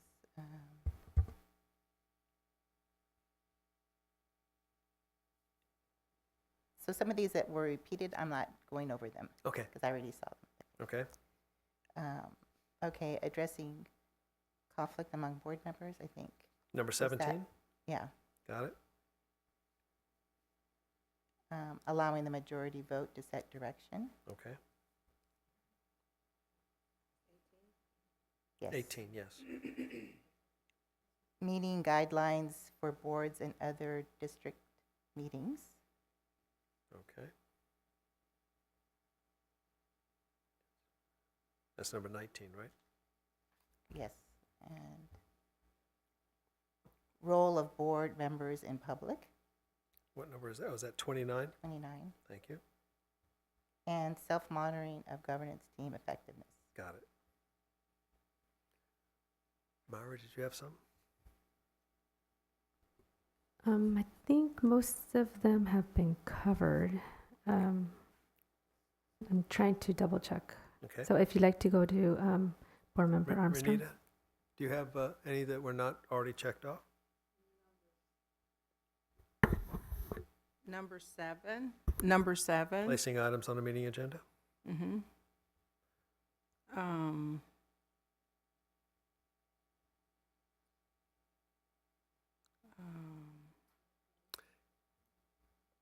Carrie, can you see if a board bylaw is there on placing items on board meeting agendas? It would be in the 9,000s. And who was, Renita, were you speaking? Did you have any more?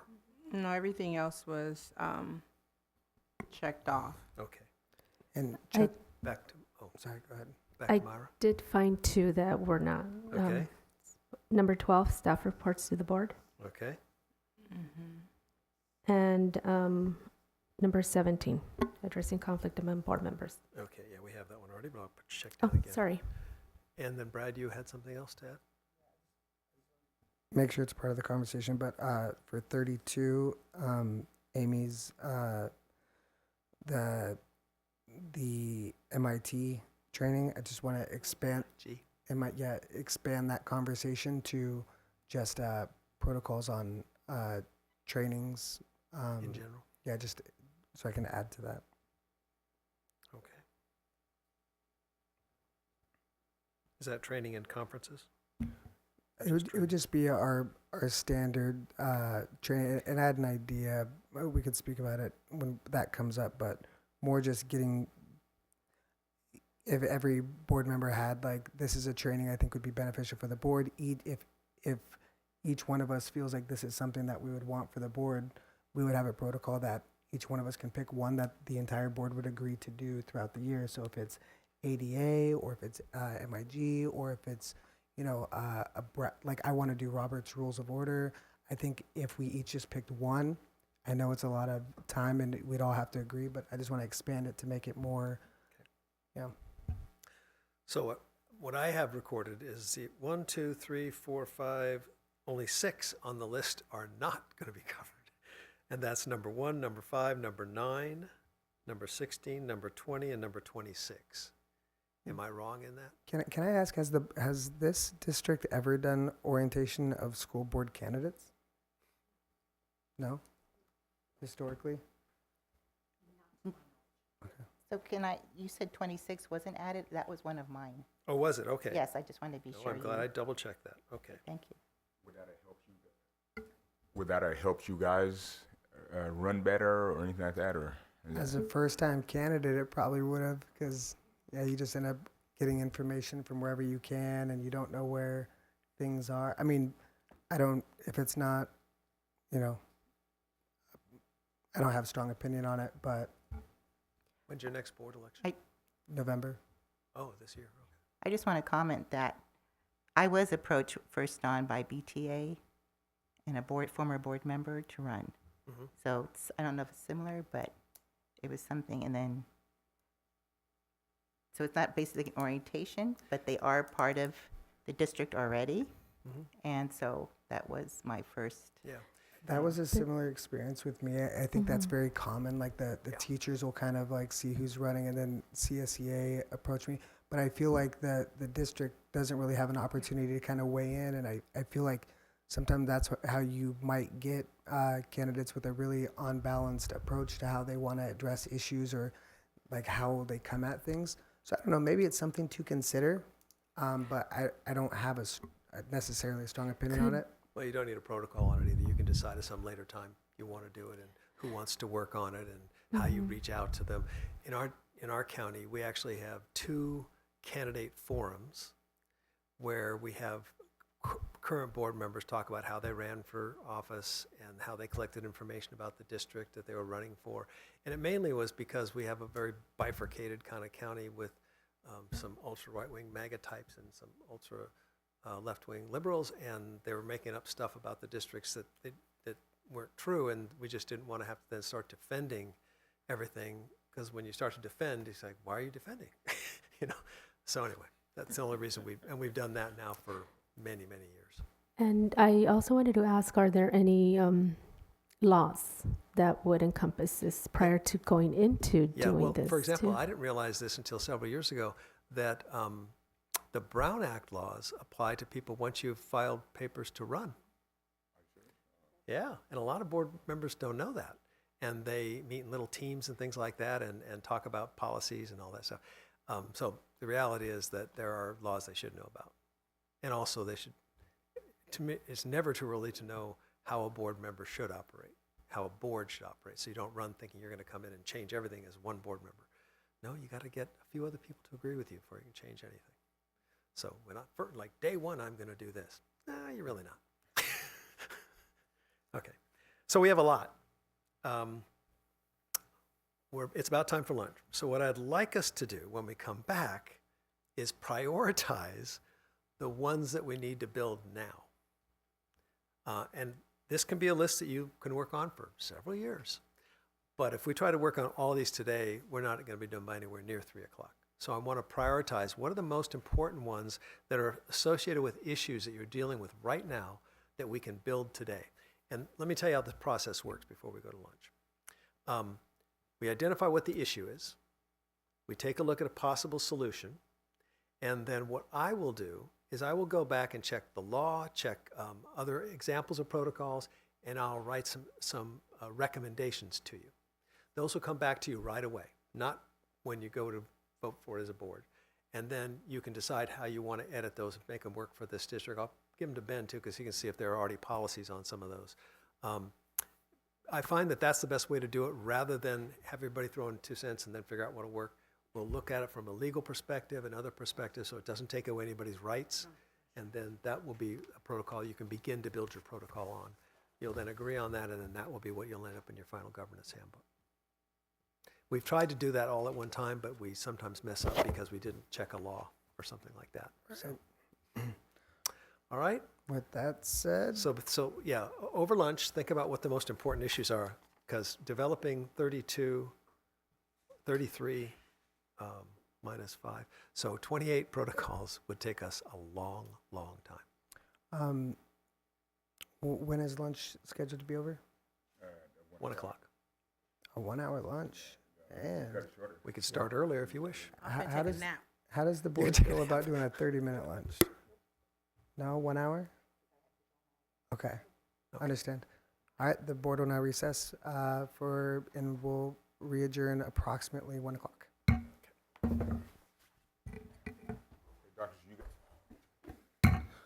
Welcome back. The board adjourned to recess at 12 o'clock, and we are now re-adjourned at 1 p.m. Chuck, take it away.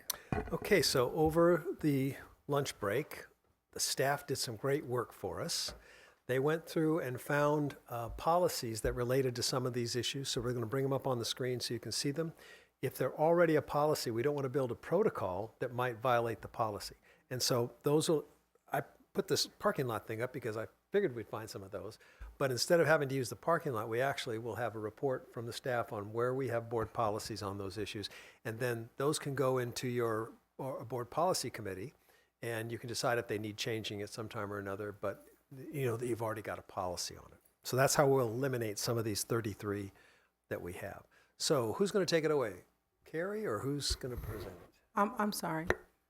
Could I add one more protocol? I know we went through this exercise, Sure. and I don't know how I overlooked this, but could we consider a protocol on council, on how we use council? Okay, use of counsel? Yes. Yeah, that's a good protocol. No, I'm just saying. We've had situations in some boards where individual board members call counsel. Big mistake, because you get five phone calls to the council. You pay 5 times what could have 1. So I yeah. just wanted to consider it. So we currently have a policy on that, so maybe we could pull that up as well. And Okay, park it. let's look at the ones we have, and then we'll see if we have a policy on that. Okay, so which one are we going to start with back there? Carrie, are you doing it? Well, I know you went through from the top, you identified board policies. Let's go to number 3. Communication among, Could we do something? Could we, if it's okay, maybe because I'm guessing we're only going to get through a small chunk of these. Right. Maybe if there's one that each board member definitely wants to make sure we handle today, maybe we could each just pick one, then we start with those 5. well, the thing I was thinking is, if we get agreement on the ones that already have policies and we take those off the list, Got it. Then the next step. then the maybe next we could step start with is the to next 5. identify the top Got 10 it. or top 5, something Got like it. that. Is that Great. okay? Yep. Perfect. Okay. Thank you. So I just want your agreement that this policy deals with that issue. If it doesn't, then it stays on our list. So, yeah, the first one is 92, and she just opened up that policy, and that is, which one did it connect to? What number on this? Number 3, communication among governance team members. And so the policy you have on that is your board bylaw 9005, and it comes from the governance standards. And apparently you revised this in February of 23. And so you probably remember looking at this document, and you started off with, these are all in your policy. That's the first 9. And then you added language. If you'll slide down further, you'll see that you have other language in there. Can we slide down? Anyway, bottom line is you have other language in there in general. Are you able to scroll up a little bit? There it goes. See the language from where it says establish high standards? That's your language. The ones that are above there come out of the standards. Anyway, so I think you have that. And so what I'd recommend is we don't take that one on because you already have a policy. Does anybody disagree with that? Okay, thank you. Now what's the next one? When was that reviewed again? I'm just taking notes. This February? It's at the top, February 22nd, 2023. Got it. Thank you. Last reviewed. Okay. And so the next one was number 4, and that's you have a bylaw 2121. And number 4 is the roles and responsibilities of board president and officers. So if you can bring that up, we're getting close. There it is. Okay, 2021. There you have that. This was last reviewed in 2013, but it is a board policy and it does say what the president does. And so I would recommend we don't build a protocol on it. If you already have a policy, you go ahead and look at this and see if it's still the right policy you want, but we would not do that today. And do you understand my rationale? We don't want to have a protocol that might be different than a policy. Policies take on the power of law. You can be sued if you don't follow your own policies. Protocols don't. Protocols are just saying this is how we behave around here. Okay, so you okay with that one? 2021 board presidency needs to be reviewed, but as a policy. Could you scroll down on that one?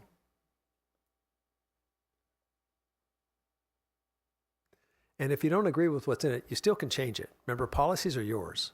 You can fix them anytime, but you don't do that in a protocol meeting. You So do it in a policy meeting. Is this our current? This is the current one? Yeah. It's on your gamut page. I think it's called Assembly. Can you scroll down one more time? I'm just looking at the The committees board president portion. wants to read it. He hasn't seen it. No. It just looks different than. It just looks different than the last one. So subject to board approval, appointing and dissolving all committees. Is this the same one we looked at on the dais on Thursday? No. This is not the same one we looked at on Thursday. So What we looked at on the diocese was a board policy on formation of committees. That's different. Which is a different policy. okay. Okay, so are we in agreement that you have a policy we should take it on as a protocol? Yes. Anybody disagree with that?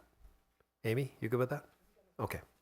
All right, what's the next one you had on the list? Your lunchtime work. Okay, and that would be 5.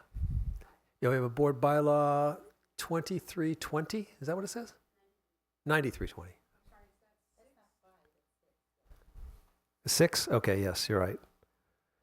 9320. Have you all been trained on how to use this so you can get to it and look things up? It's real simple to use. You just go in and it's got a table of contents. You click on the area you want and then you click on it. It brings it right up. And it's available to all members of the general public. I was able to get into it and check it. Okay, so that's about meetings and notices. And so what does it say about study sessions? Regular meetings, you go down further, special meetings. Usually a study session is under a special meeting.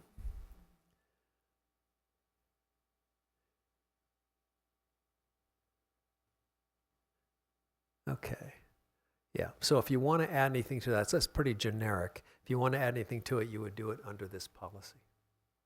Anybody want to argue that we shouldn't, that we should have a protocol on study sessions? One question I had with the study session one was, and it might just be covered under roles of the president, but structuring our meetings to include study sessions. So this policy looks like it says you can call a separate study session, but to incorporate study sessions in our meetings. Can you move it back up to regular meetings? All right, see what it says there. It's pretty much generic. That's law that you have there. So if you want to add something about study sessions, you'd want to add it under either regular or special or even under both. But I think as a... Okay. Yeah. Because you have a policy on it, you don't want to have it in two different places that might conflict. It's more of a initiative to incorporate study sessions inside of our regular meetings to have more robust conversations. Mm-hmm.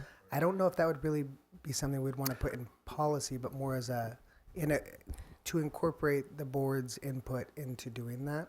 Well, I could see it being a paragraph under regular meetings and another paragraph under special meetings. So you could call that out, that a study session can be called for at the regular meeting or in a special meeting based on the needs of the board. And Mr. President, may I just respectfully say maybe we can talk to our general counsel, just so that way we're dotting our I's, crossing our T's with that.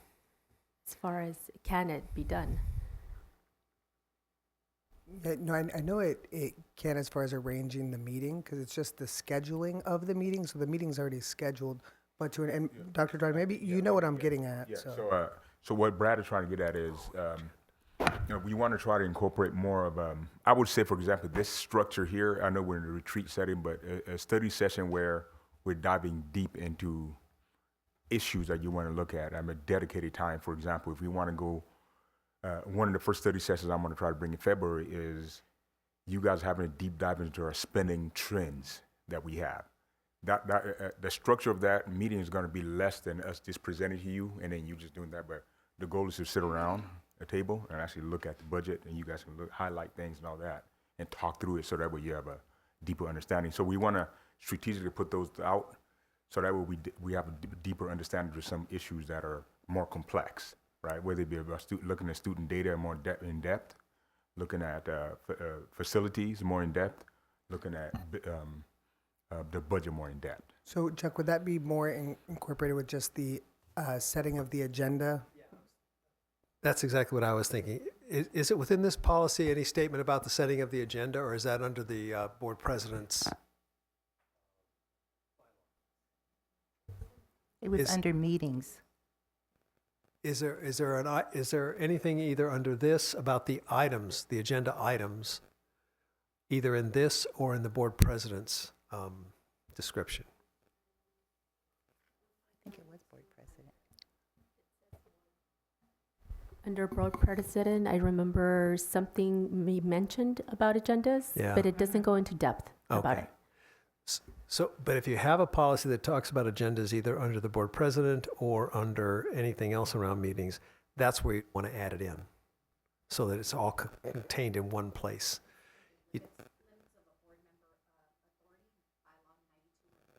Okay. Is that what's up?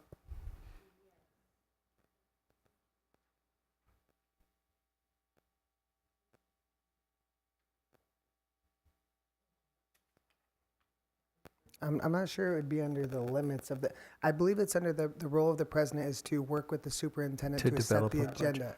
Right. So I think it's covered under there. I would think that's where I I would don't know look why for it'd be it. under the limits of the board. It should be up higher. Yes, but it's not, it is there, but it's not in depth. Not like clear. Yes, well, it doesn't give very detailed parameters, is what I'm saying. I think what we're But trying it to is do there. What we're trying to do is be able to, the structure of the meetings I'm talking about, a study session is going to look different from what we have in a normal setting. Right. So we just need to be able to distinguish regular meeting versus the study session, that one that we just got through describing. Yeah. In addition, a study session typically doesn't have action items. It's basically for conversation, discussion, giving direction to the superintendent. Yeah. Yeah. Well, again, I think it's fine to put it in the parking lot. Okay. Because I think it is covered under the other policy. yeah. Okay. So again, that would be number 6. And is there another one that we have a policy from the top 30 protocols that we have a policy on that we don't have to take on today?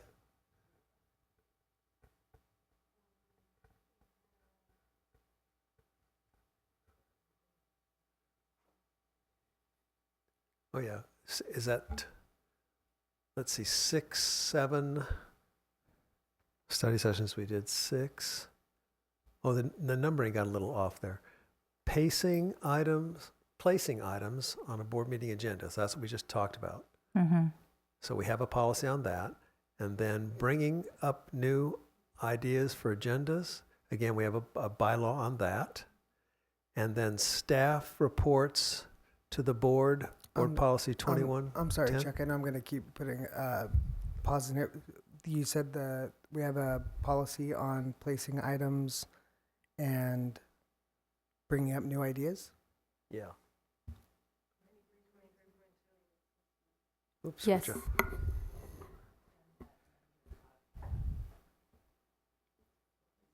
Where is that at? Can you jump back to the last page you had up? Okay. Placing items on the agenda was, it shows as 6 there, but it's 7 on ours. 9323. And you'll see on that one on our page, it says a bylaw is required. It doesn't show on her thing, but if you look at your piece of paper, in italics, it says bylaw required.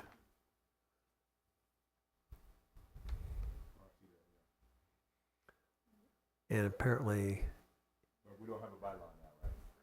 apparently it said that this is the bylaw that's up right now. I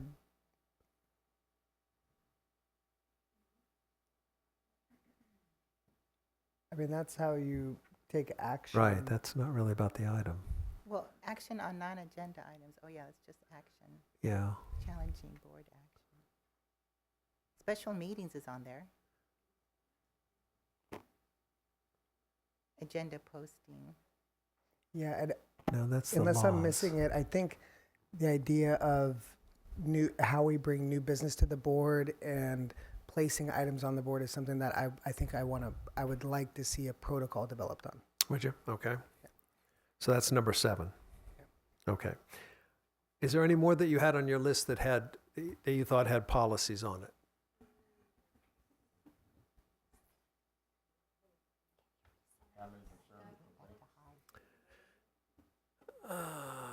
Well, the next one down is staff reports to the board, right? 12. And so which board policy did you think?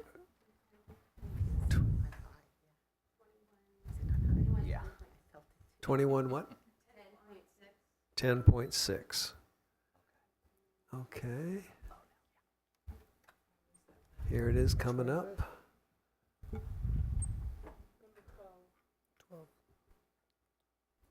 Okay, and what line did you think attributed to that? I brought this one up, and it's because I was more thinking along the lines if we could have maybe in every meeting an update what's going on with each department, perhaps, as just to kind of keep the board members informed and maybe clarify any questions prior to, those becoming an issue. And because that will be directing staff, it should be in a policy, not in a protocol. So that's a perfect example of what you'd want to have in a policy. If it's not here, this is where it should be embedded. 10, keep the board informed. Right? I think, though, more specificity is what I hear Myra's calling for. And so, again, though, you'd want it here because it's giving direction to the superintendent to give direction to the staff, not something that is how you behave, because you're not going to create the reports, you're going to receive the Is reports. that different than what we talked about in the board meeting?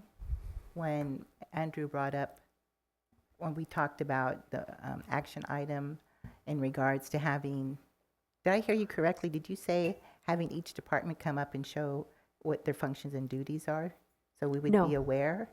No. Could you restate what you just said? I'm sorry, I didn't Yes, understand you. so that way there's kind of like an update that we have from each department around the time we give our board report, around the time the superintendent does. So that way we are kind of being, aside from the Friday memo, we are also being kept in the loop of anything that may have changed between our Friday memo and maybe the next Oh, I Friday get it memo. now. I get it now. And then we have our meetings on Thursdays. So then it doesn't have to be every time we meet. Yeah. But I think that if there are some pressing issues that we are constantly bringing up to the superintendent, the staff and their department is able to speak to it and give us a little bit more details, so that way we don't start,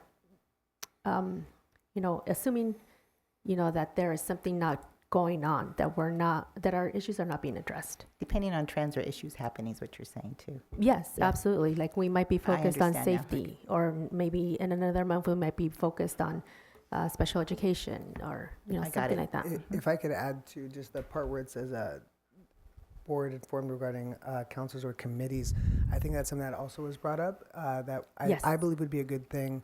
I know we've talked about, and maybe it's a good protocol for our committees to have a protocol where they'll report out as it relates to that that protocol. So like our citizens task force, like we have a spot for BTA and CSEA and PTA, but I think certain committees, we should have a protocol of like they should report on what the work that they're doing. Yes, and I think I want to give credit to Amy because I think she brought it up before.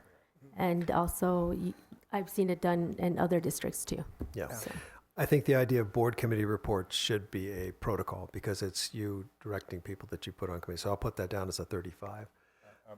Also, to address Myra's request, I think the superintendent's report, I wonder if it's as simple as saying superintendent/department reports, right? So that way we don't have to have a whole section just for, it can be, well, I'm not going to report, I'm going to invite Mrs. Carter to present or Dr. Williams to present and so on.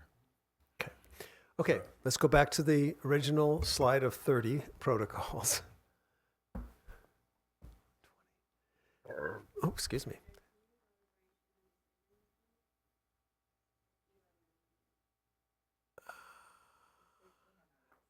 It's 13 on the list is deliberations and decision-making. Is that right? What policy did you have behind that? Okay.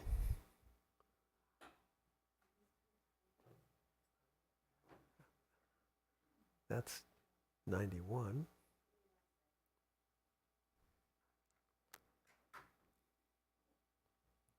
I thought this would be easier. I'm wondering if maybe just all the ones that we think have policies, if we could just look on our own, and if we want to change the policy, we bring it to a board meeting and change, and focus more on the ones that we know don't, so we can start creating protocols. I don't know, that's just a suggestion. I think the confusion could be that it's really about the issues. What issues are we trying to resolve? And sometimes that policy cannot really address the issue. I don't know, but we can try what Amy's suggesting. But Let's look at the list now and not go and look at the individual policies, because they may or may not be perfect, but it's where you would start to look before building a protocol. You'd look to see if you need a policy, or if you need Is it possible to maybe just each get a copy of that so that we can look, like just print it out for us so we can look at it too, maybe? Well, why don't we just put it up and agree that there is a potential that a policy would do that, and take those off the table so we can get to the ones we really want to get done today. So can you put the list back up of the 30?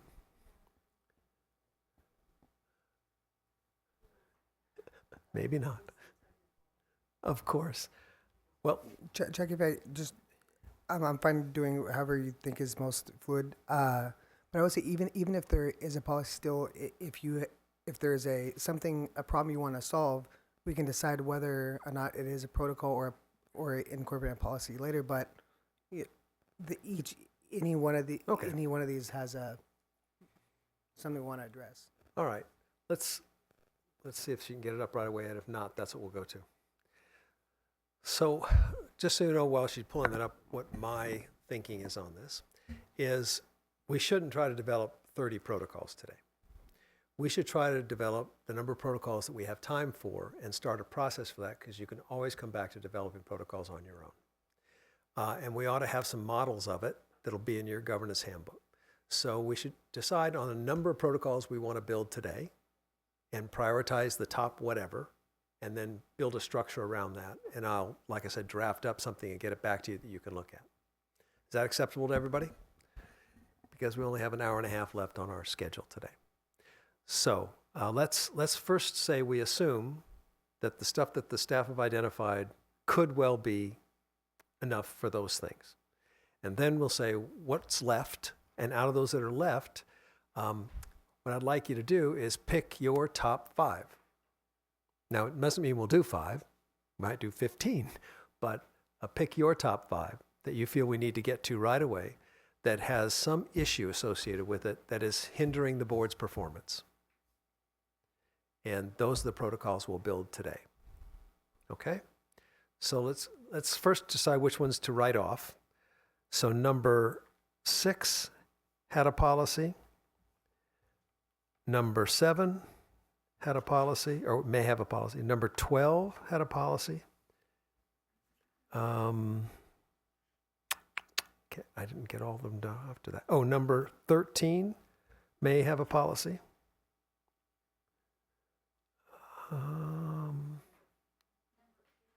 Number 15 may have a policy.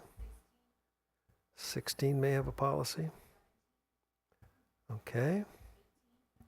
So if I can, because I'm seeing where we're going to kind of run into, even if a policy is in the general ballpark of something, a protocol is more specific, and as long as it fits within that policy, it's still fine.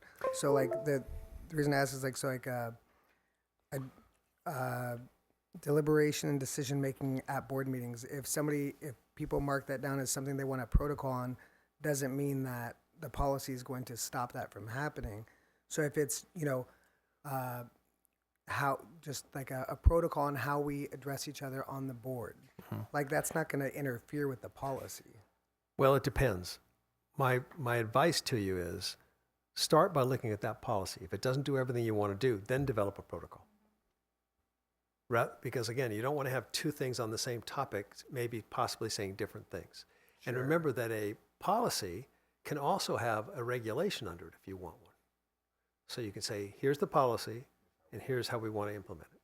That way you have it all in one place. Okay. And you may look at this and say, no, it's not really what we want to talk about. Let's talk about this other thing and get a protocol. But at least you can start with knowing that there's something on that topic that at least the staff has identified that may not meet your need. Sounds good. So is that all we had that, We left off on 18. was anything past 18? And was there anything between number 1 and number 11 that I didn't mention? I mentioned 6 and 7. Was there anything else up in there?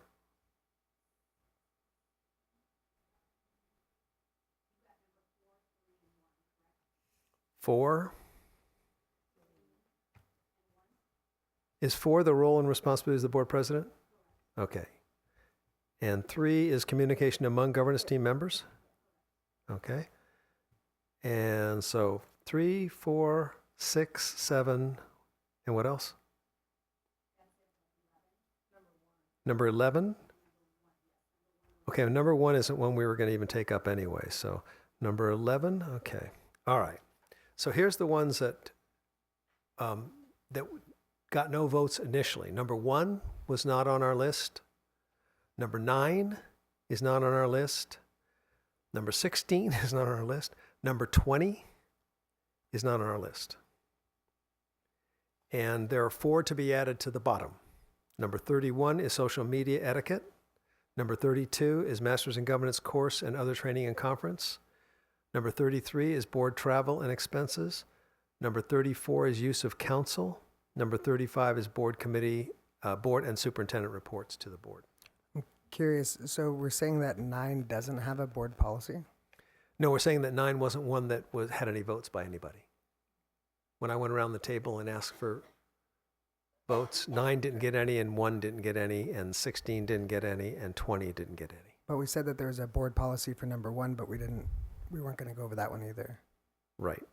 Okay. It wasn't on our list. So in looking at development of protocols, if I'm hearing you correctly, so it'd be 19? You're talking about which ones are on the table for us to discuss? Yes. Let's start at the top. Number 2, Okay. number 8, 8. number 10, number 14, number 19, 21 through 20 through the end. 21 to the end. So these- There actually is a policy on 26 and 27. 27 would be that governance standards that you guys looked at. Okay. 26 and 27, you believe? So check that one off. Is what Yeah, you're check saying. that one off. So going back again, 26 checking off. here's what I want you to prioritize. 1, 8, 10, 14, 19, 21, 22, 23, 24, 25, 28, 29, 30, 31, 32, 33, 34, 35. So how many is that? Did you say 1? I did not say 1. You It did did- say 28, I'm sorry. I did say 28, yes, 28. visiting schools. And then roll of board, you went 28? 28 through 35. Okay. Did you mean, I think you did say 1, but did you mean 2? I did say 2, yeah. Okay. I said we didn't have 1. We have 2. So how many do we have? Let's see. 1, 2, 3, 4, 5, 6, 7, 8, 9, 10, 11, 12, 13, 14, 15, 16, 17, 18. We have 18. So what do you think? Is there a possibility you can pick your top 5 out of those 18, or do you want to pick your top 10? That's your choices today. Yeah, it's your top 5. Okay, let's see if we can get top 5. And my recommendation is just put a number next to them, 1, 2, 3, 4, 5, or just put a check mark.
I think there's a board policy about that, isn't there? There is a board policy on contact with council? Okay. Isn't there also a policy on travel? There is a policy on travel? Okay, that would take number 33 off the table as well. What policy number is that, please? On travel?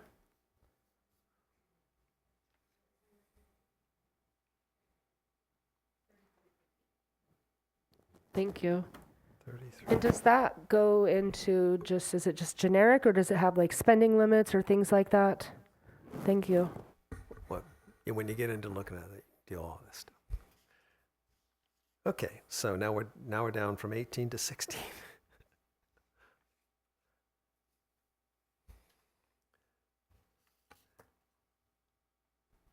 Give me a head nod when you're ready.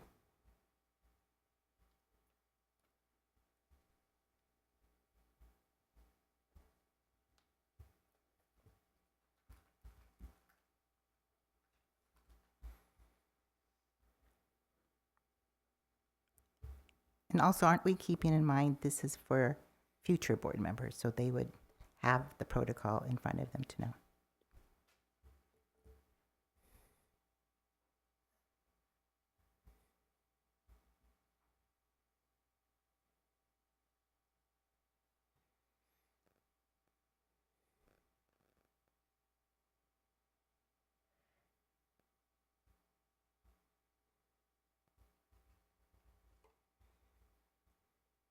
Okay. Everybody got 5? Renita, you got 5? Myra? Okay. So I'm just going to go around the table again. Let's start with Sue. What are your 5? My first one was bringing up new ideas or agenda items. Give me a number, please. 8, I'm sorry, 8. Thank you. Okay. 8, Got it. 19, Got it. 21, Okay.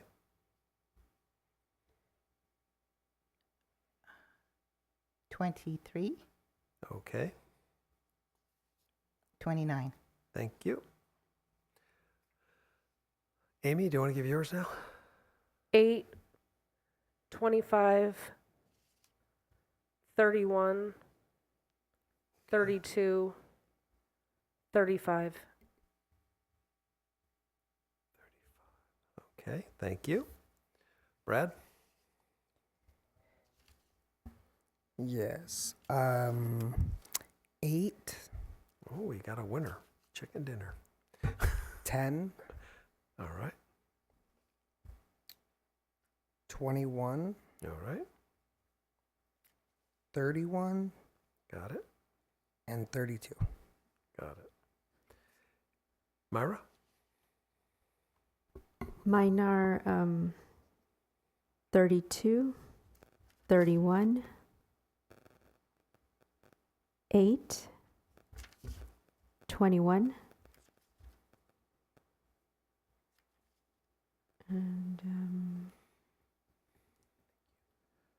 actually, those are it. I don't have 5. Sorry. Good. Oh, I really like you. Okay. Renita, what have you got?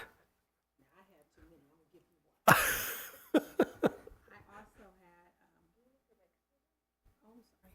Thank you. I did have, I had 8. I had 31. I had 25. 8, 31, 25. I had, my goodness. I had 10. Okay. Okay, I'm trying to choose. Okay. Let me look one more time. Nah. And then I had number 2. Number 2? Yeah. Okay. So I got the summary here. It looks like we need to take up number 8 because 100% of you want that one. And it looks like there's more than one person on number 10. Oh, do you want to add you to this? Okay. Okay. Yes, I don't Let me need get me yours out. first then before I summarize. So Go ahead. Ben gets to pick our board protocols. No, a lot of it has to do with also the list I had about how we got to work together. All that. So 10, 10. 21, Okay. 22, Okay. 28, Okay. and 30. And 30. Okay. All right. So, as I said, 8 looks like one we want to take up because everybody on the board wants to see that. Number 10 with the superintendent's vote makes that has 3 people that want to see that. Number 21 has 3 board members and the superintendent that want to see that one taken up. Number 25 has 2 board members. Number 31 and number 32 have 4 and 3 board members respectively. That makes 1, 2, 3, 4, 5, 6 protocols. Shall we start with those 6 and then we'll have these as a second round? If we have more time, we'll go into more of those. Can I ask a clarifying question? You can. Thank you. And I hope this doesn't come out in negative fashion. But I do see your point. I know you were just in jest, but if these are board protocols, I would love to hear our superintendent's opinions and recommendations. But I'm wondering if that is suitable or appropriate. Let me At just this say point. that the numbers wouldn't change if we take the board's, the superintendent's recommendations out of it. In other words, the one he added was 10. It already had 2 board members that wanted to see it. The one he added was 21. Already had 3 board members that wanted to talk about that one. And then those are the only ones that are on my short list. Does that make any difference to you? No, but I just want to, moving forward. Procedure-wise. Yes, because like I said, I think you made a very good point, President Critchfield, that these are protocols that will be governing the board. So then it would be appropriate for the board to decide on those. I would love to hear what your point of view is. But just like you wouldn't want us to step into your area, I think that there needs to be some type of delineation there too. Yeah, I just think that my main reason for wanting to interject is that I don't know if board members, this is not just here but anywhere, sometimes recognize some of the protocols, how it impacts site things like this, visitation of the school site, or for example, number 10, the one I pointed out to the board. I wanted you guys to understand the importance of that and what kind of conflict not having that will mean to the meetings and all that kind of stuff. So I just wanted to at least hear, not counted, but at least hear from staff's perspective, I guess, is what I'm trying to. That I think is excellent, because you're right. We don't see your end of it, or staff's point of view. But I think it's very critical as we go forward making these protocols. Yeah. Can I make a comment and statement? When you started this meeting, you included the superintendent as part of as the governance team. Yeah. Yeah. And yet, if you look at the topics, they kind of go back and forth, but they mostly relate to board behavior. So I think we need to keep that in mind. And I think we do need to keep in mind superintendent recommendations.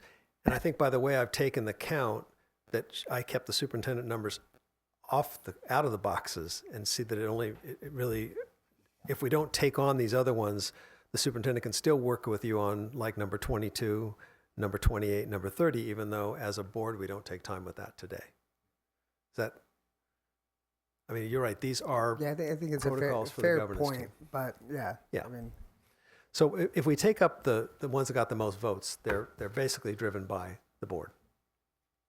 It's number 8, number 10, number 21, number 25, number 31, number 32. Those are the ones that, even without any superintendent vote, would still be your top ones.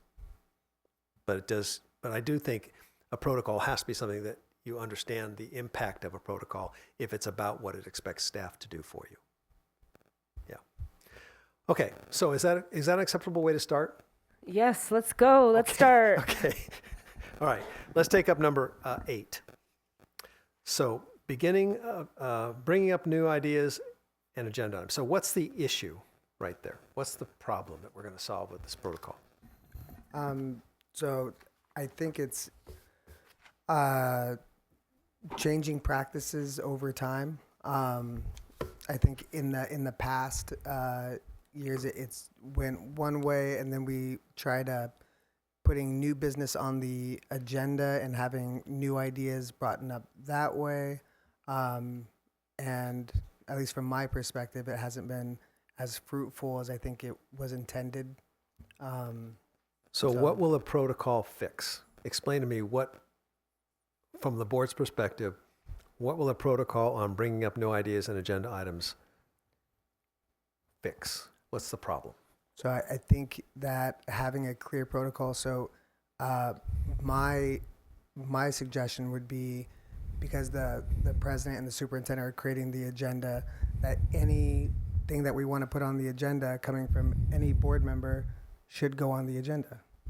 And that requires the communication and the trust and reaching out to the board president and having it put on the agenda, and working with the superintendent, making sure that it's in a place where staff has enough time to get all the information, and just trusting that it will be put on the agenda and we don't need to.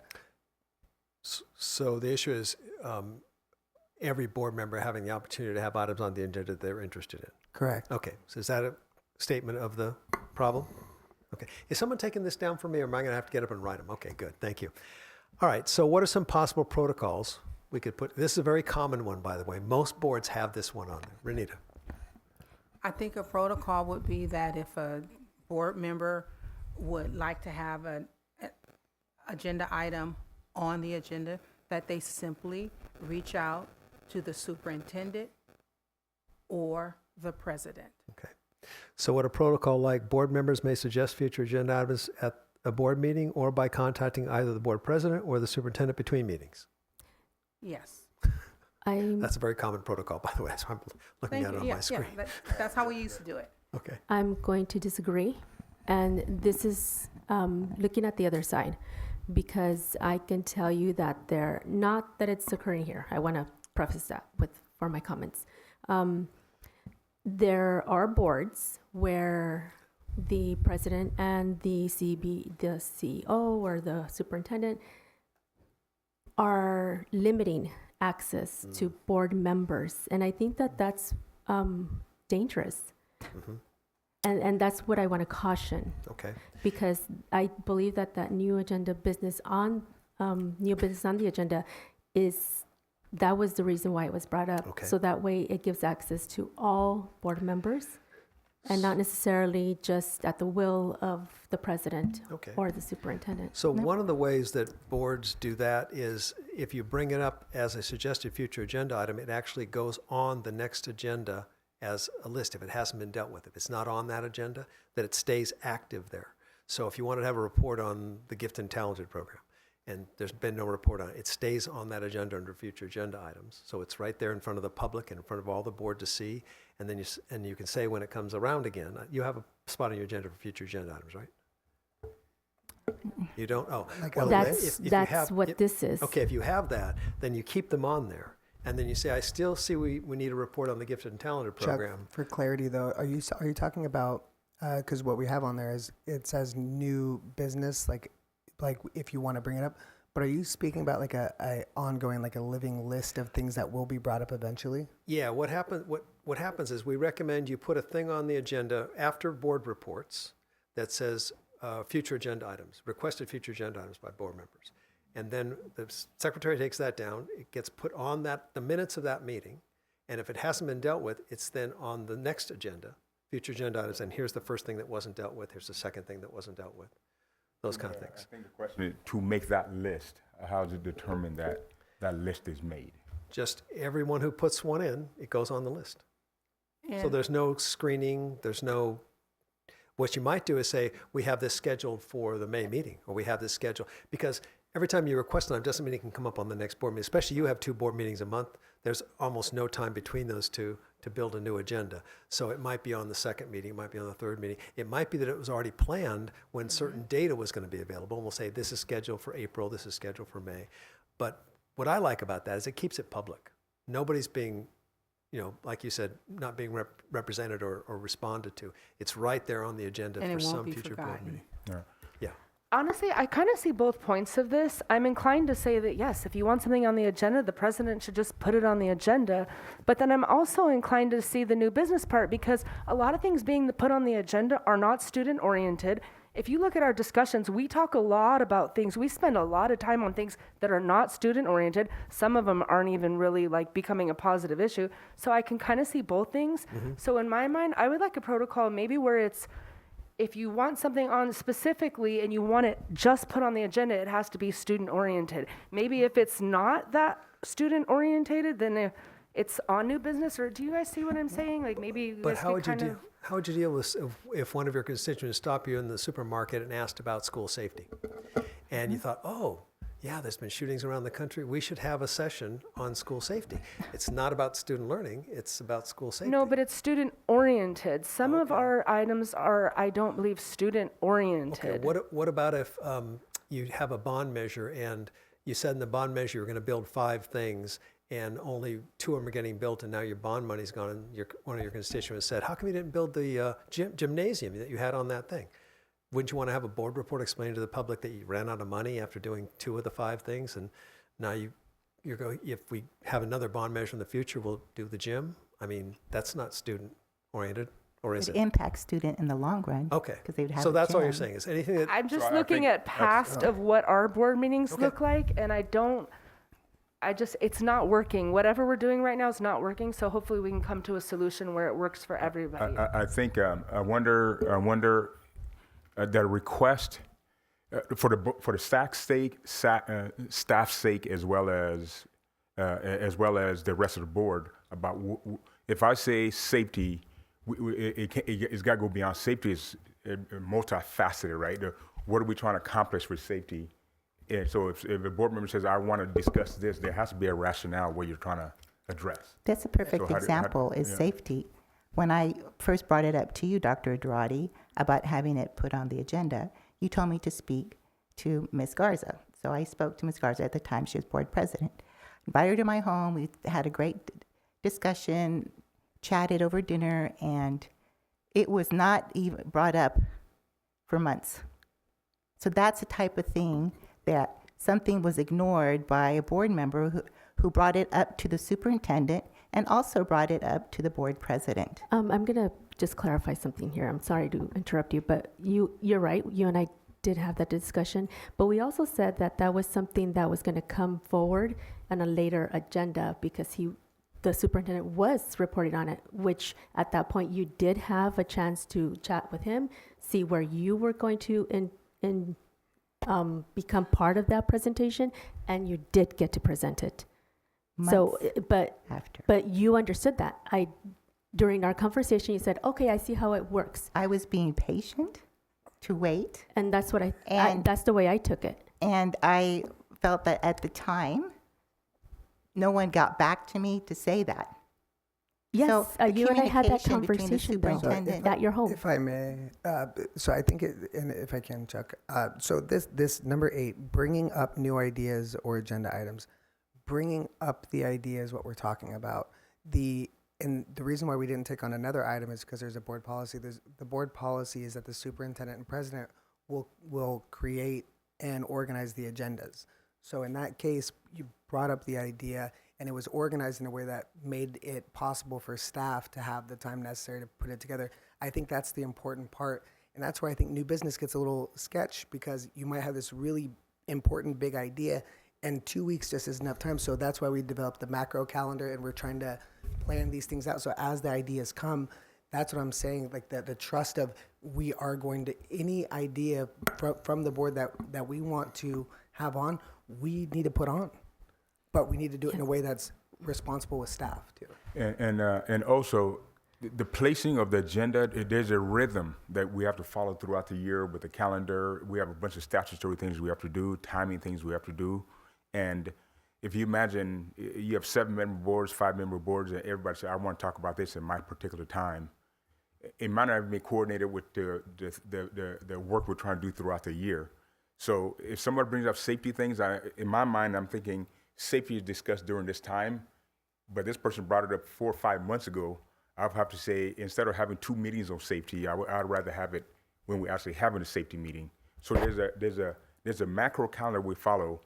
So you do have to leave it up to the superintendent's board member to say, yes, we can bring this, but give us the opportunity to say it has to be happening here or there. So let me suggest the protocol that we typically use with other boards. First, you have the bring it up at a meeting.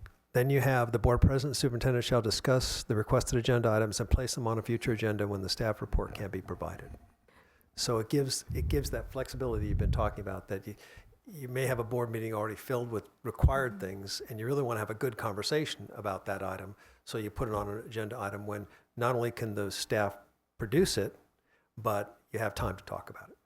So it doesn't get, So I believe that right now, and correct me if I'm wrong, please, we have board members who are able to bring up the new business item on the agenda, but as a board, we have to agree that that's what we want to look at in the next meeting. And I think that's the part where I want to try something.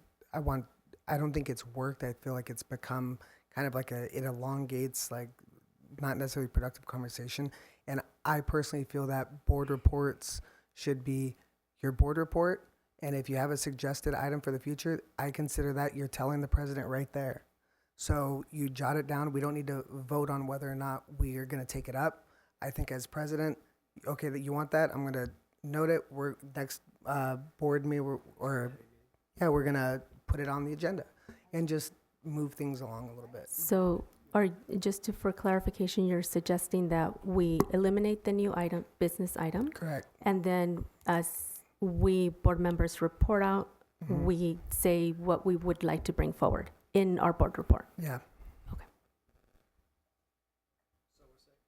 so rather than doing a suggested future agenda items, you're actually saying within board members' reports, they mention future agenda items they're interested in. Yeah. Is that what you're saying? Yeah, and it could even read board report / And where do you keep track of them so that they don't get lost? So I think that having that living list and then making sure that staff is keeping track, and then when we're sitting down at our weeklies, putting them where they need to go to where staff has enough time, Okay. and then that way Dr. Dradi can get with his cabinet and find out when those things can be addressed. So not in the public meeting minutes, or will they go in the meeting minutes of board member reports? Oh yeah, in the minutes. Yeah. Yeah, in the minutes, Yeah. it'll be recorded in the Okay. minutes, so we'll have it there. Okay. Yeah. So any board member can request anything, Yeah. and then you get together and decide when you can get it on the Yeah, agenda. and I honestly think that's where it's up to the board member. I mean, just you want to, and that's where it's on you. Like you come and you say what you want to talk about. And you still want to call it business items? To me, I don't- business I don't items, think like from out of the business department. Honestly, I think it's your board reports, and in your just that if you were to call one of us and say, "Hey, I want this on," it's Okay. the same thing you're telling us then. Okay. Then that would require some follow-up from staff to look at our reports once they've been typed out into the minutes, correct? Yeah. Because Yeah. they're going to have to be tracking that. Renita, you had something you wanted to add too? And didn't Yeah, get a chance I'm enjoying the conversation, but I like the added piece that you brought up, it to where if we can have a section on our running agenda of our The macro list. yeah, and to have it on there so that board members will know that it's not forgotten. Yeah. Because we do have a set calendar in which we address certain issues at certain times. And so that part I do like. So thank you. Thank you. And then the other thing that we often recommend is if the item is of an emergency nature, it shall have precedence over other items. Right. Yeah. Yes. And of course, you can call an emergency meeting for a real emergency with no notice at all. We're not talking about that. We're just talking about something that's timely. And it'd be That's- the discretion between the Right. superintendent and the president, and the Right. staff would know, like oh, that idea that Dr. Sue had, oh, we need to talk about this now. It can't wait. Yeah. So thank you. An example of that might be that if you had set a future meeting for safety, and then there's a safety issue that happened that week that you know is in the papers, you put it on the next agenda, even if your report's not ready. You do a partial report to help the public know that you're paying attention to these things. I'm wondering, maybe Chuck, give us some guidance on this.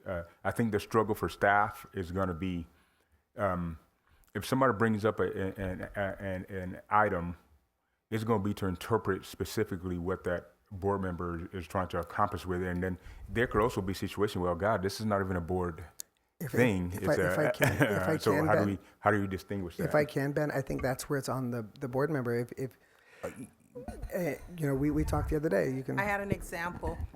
I had a board member when I was president. I had a board member that wanted an item on the agenda. And at that time you could just give it to me and okay, when can we do it? So I put the item on the agenda and I'm like, okay, it's on the agenda, so let's talk about it. The board member at that time then said, oh well, I just put it on the agenda. I just wanted it on the agenda because someone asked me to put it on the agenda.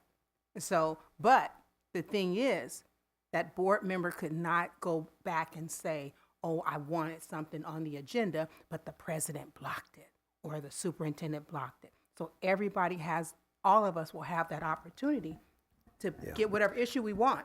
Yeah. But I think too, in agenda building, what we always recommend, if you don't know what the board member wanted, you contact them and say, what were you thinking about on this? What was important to you? We make sure that gets in the report so that you really want to be responsive to them as opposed to just saying, well, I don't know what they want here. Let's not put it on. So I think at the end of the day, everybody then has to just recognize the type of reports that we give when we build agenda. There's study sessions, there's discussions, there's votes, there's information items, right? So when somebody names X, what is that? Because that signals to us, okay, this is the kind of presentation we have to build or information we have to provide. But I also think it's not a one and done thing. If somebody brings up an issue and says, I want to talk about this at a future agenda item, you have a discussion. The person says, this is what I'm thinking. You have the discussion, you give direction, and then you might have the more information and say, okay, then you can put something together. yeah, that's an option. Also, That's so an option. You are can you also follow up with the individual. I'm sorry, are you recommending then that we remove the new business totally, which I'm in agreement with what you're saying, Yeah. and then that if any board member has any request, we either contact you or both of you, because I think it's great that you're both on the same page with what board member has to talk about. Right. And then if you want further clarification, you'd reach out to that board member. Correct. Got it.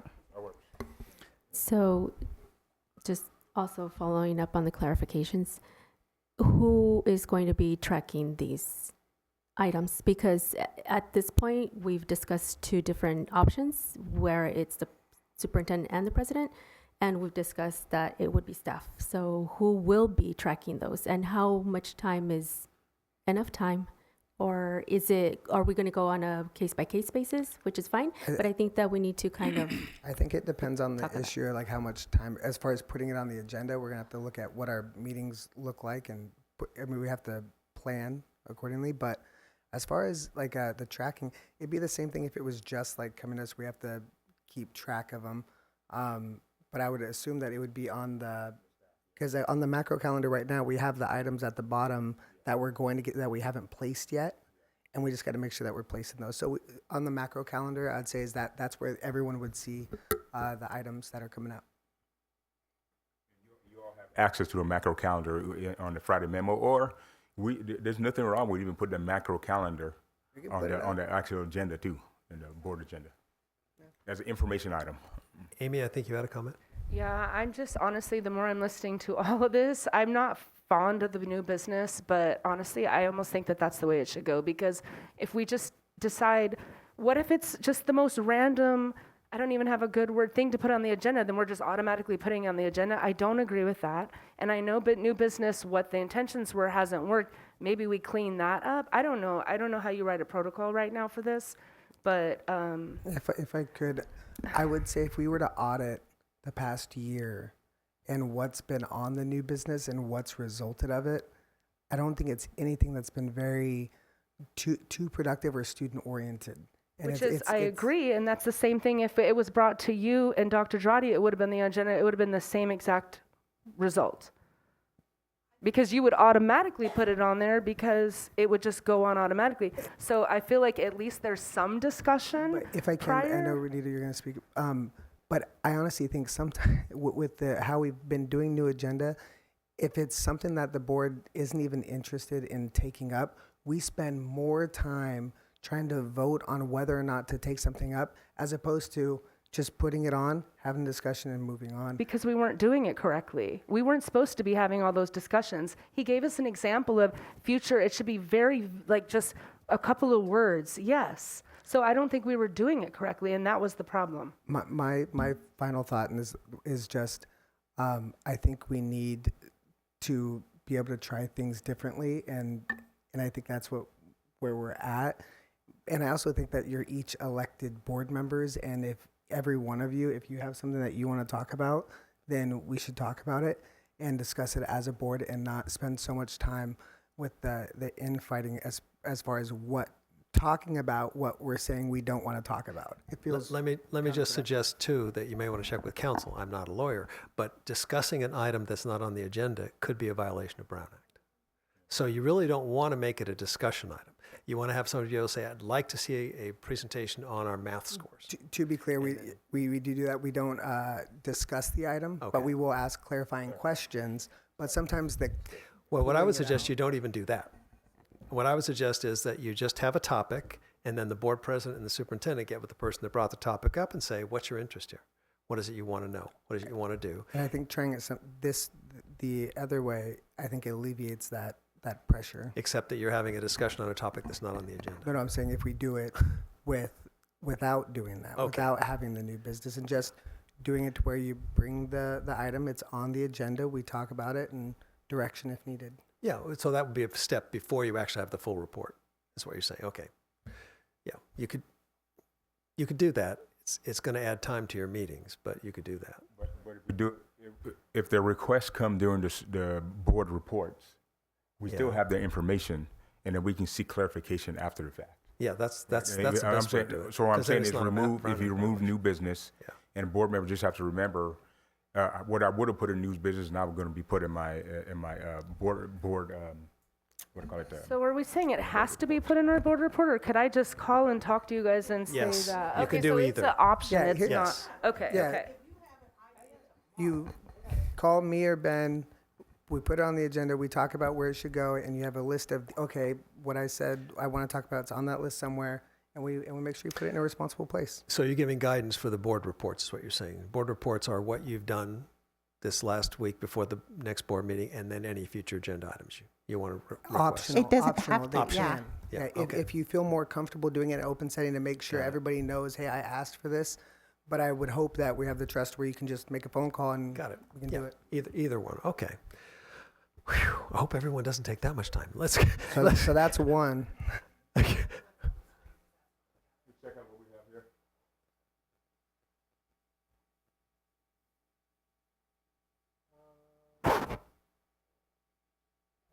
So you would take out new items need to include specifically requested.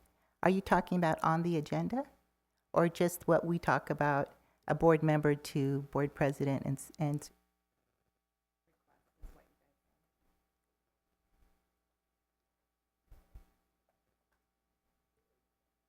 I don't think we agreed to what's in the first bullet. And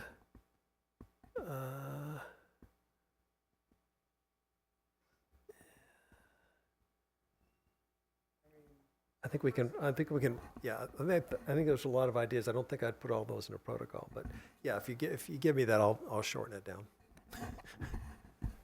Because what we don't want a protocol to be is so complex that nobody knows how to follow it, and that has so many possible ways of screwing up that you say, oh, you didn't follow the protocol. I think just So- two That's not our sentences. interest. So like the fourth bullet down, if an item is an emergency, it takes precedence. So it's kind of like, because we're going to have that list. And so it's you're gonna clean it up to where it'll reflect what we Yeah. talked about. I appreciate that. And I appreciate you taking those notes. That's great. Okay, can we take up another one? Okay, let's take up, because it had more votes than the other, let's take up number 21, handling concerns, complaints from the community. And there's a parenthesis behind that, using uniform complaint procedure. So what are your thoughts about what the issue is there? If I can jump in, and I hope I'm not off, I hope I understand it. What I would really like to see is a protocol to where anytime we have complaints heard at the board meeting, that there is a follow-up, written follow-up to every complaint and shared with the board with each complaint. I hope. Yeah. Now, are you talking about someone using the uniform complaint procedure, or? No, Because I'm that's a talking about- requirement of law, Public comment. and it's confidential.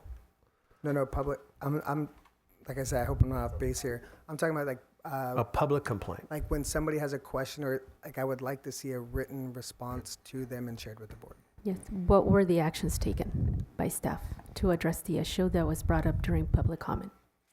If the public comment was a complaint against an employee, Oh wait, no. that so, would not be able to be put in the minutes of your meeting. Okay, maybe I'm off base there. I was thinking about more just like public comments. So Yeah. I don't know. But you have to kind of massage that, because there's the uniform complaint procedure, which is for any federal laws being broken or state laws. Then there's complaints against employees.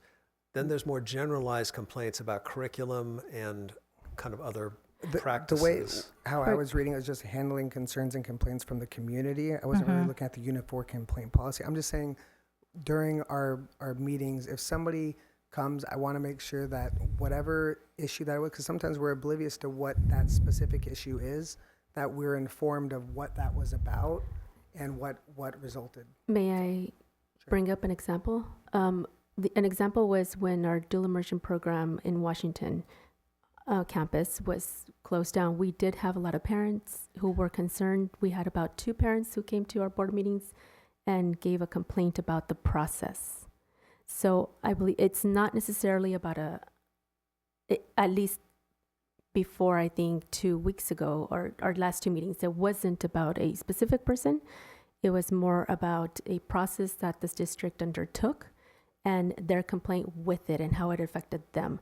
So we don't always get like a kind of a follow-up as to when people were spoken to, what happened.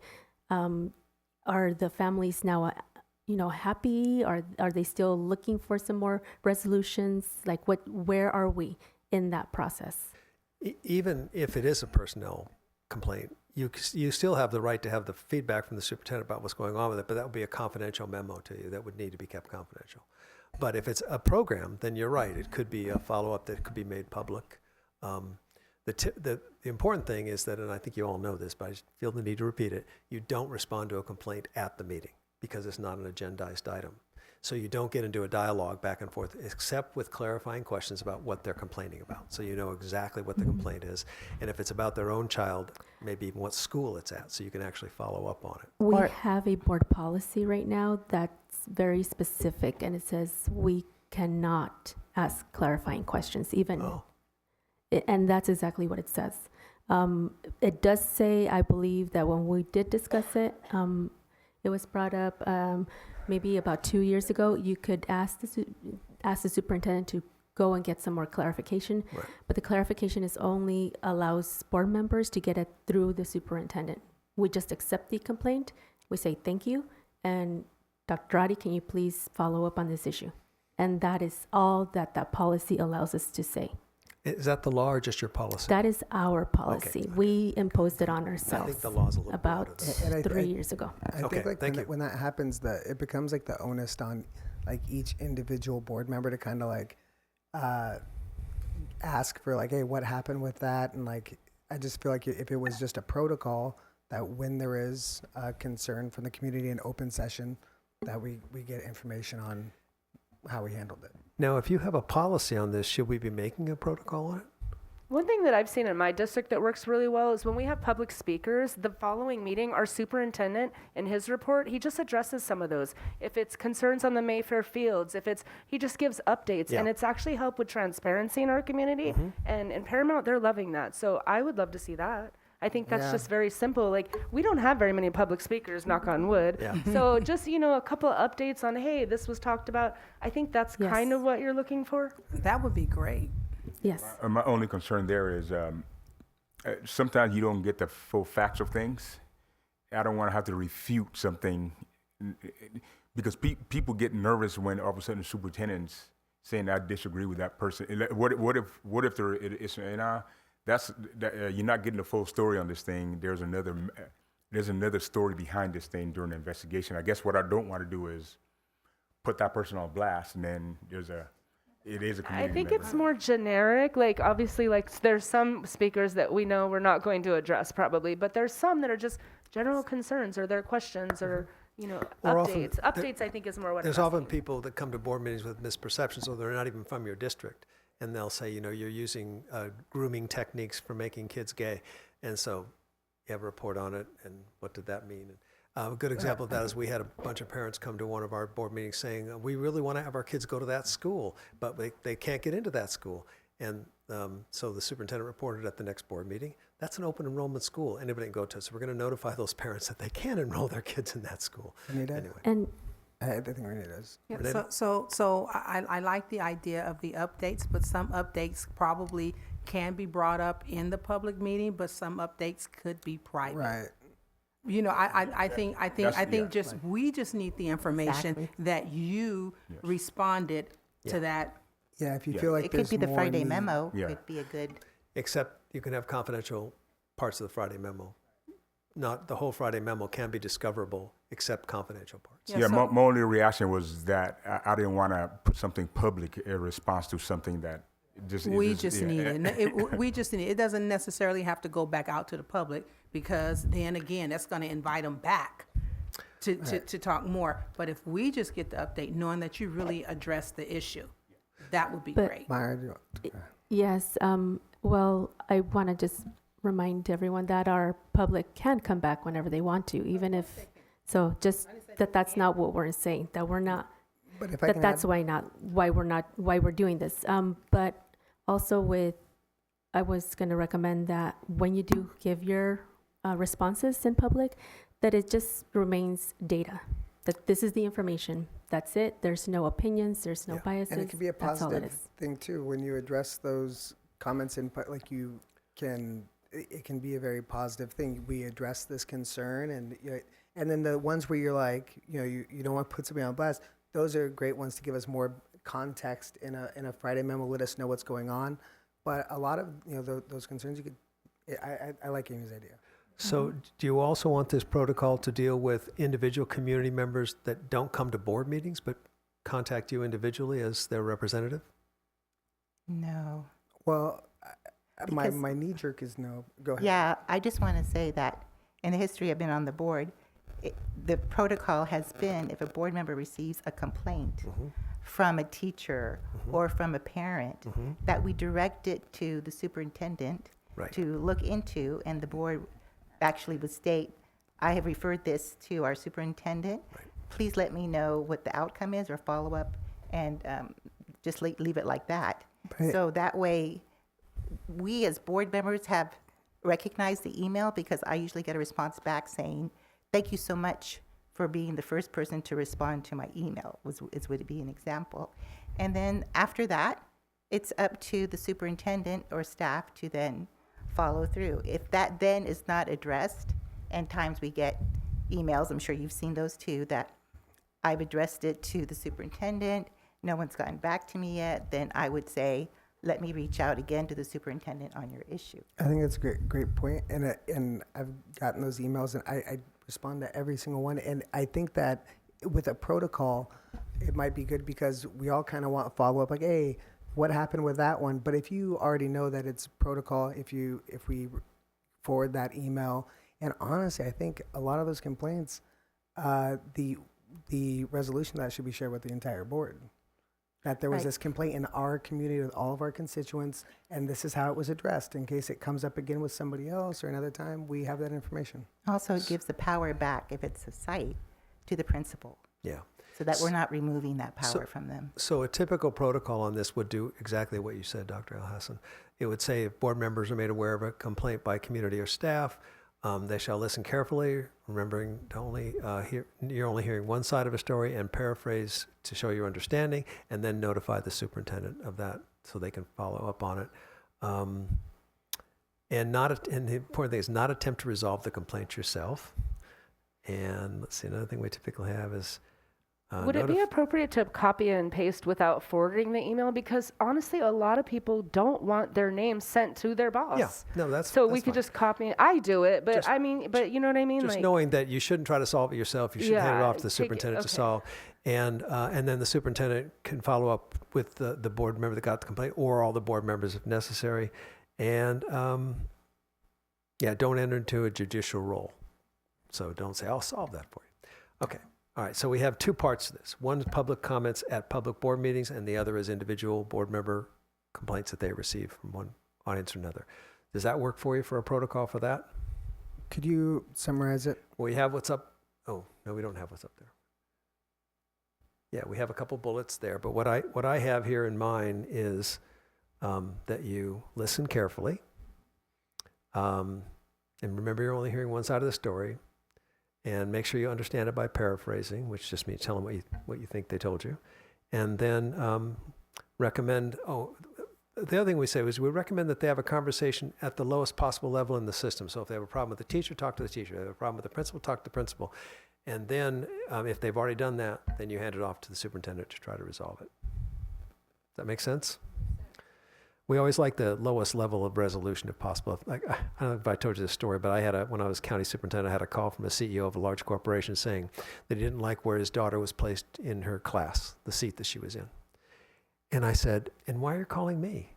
He said, because you're the boss and you need to tell them where to put. I said, I don't tell teachers where to sit kids in their class. That's not even in my job. I said, you need to call the teacher. Well, I'm not calling the teacher. And I said, you took your time calling me. Call the teacher. She can change the seat. Anyway, get it to the lowest level. And then the feedback loop was the other part of it, of getting back to the board member to let them know something was done with that complaint. What does that protocol look like? That's just what I read. Right. No, I know the first part, like how we handle that interaction. Yeah. But the protocol and how we operate once we give that information to staff, what's the staff's job? Yeah. So are we going to get, like, is it going to be like a Friday memo item? Or are we going to distribute that information to all board members? Well, what I said is in a typical protocol, the superintendent will respond back to the person they heard it from, and if it needs to go to all the board, it will go to all the board in some way, some form. It might be in a Friday memo, it might be in a special thing because it's something critical. They need to know right away. Well, for me as a board member, I don't want to hear about it in the newspaper before I heard about it from the superintendent. Right. I just find, like, sometimes, like, if there's, and Ben's been great with it and he has informed me, I just want to make sure that it's something that everybody is getting. Like, when I get the complaint and I'm like, man, that does really sound concerning. I want to make sure that gets rather than having to ask, we just have protocol that, that concern's going to, the resolution's going to be shared, because sometimes, things do take longer to resolve, and some things can be concerning. I don't know. Okay, so you want to make sure the protocol says Ben will report it to all the board members. Is that what you're I saying? think that would be good. I mean, one concern for a constituent, like we said, they're all of our constituents. We want to know that those things are being handled. And it could be as simple as an email. Yeah. Yeah. Yeah. We don't get that many of them, knock on You wood. need to make sure it's a confidential email if it's about a personnel matter. And, do that with the red thing. Okay. Yeah, right. Okay. All right, let's go on to social media. And it was officially called social media etiquette. 4 of you are interested in making sure we discuss this. What's the issue?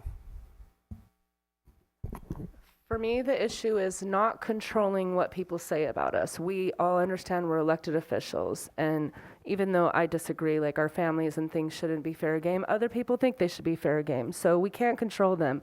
What we can control is how we as board members respond. If someone's posting pictures of my daughter and saying bad things about her, I wouldn't expect my colleagues to support that or like that or say anything else about that. I don't think that's right. So I just feel like how we put everything out publicly, it affects our team and how we work together. And I see things on social media that bother me, and that doesn't make me want to be a better team member. So I just think that we should have some type of etiquette in how we approach things. It's not necessarily social media about the district. It can be personal social media as well.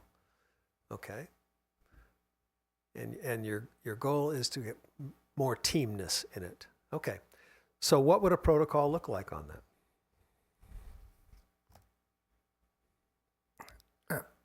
I'm not sure what a protocol would look on that, but I would just echo what Amy said. I mean, it does, even though it's something as trivial as social media, I think it's just, it's not good team building if, say, somebody posts something, say, negative about me or my family, and somebody likes that post or supports or condones it.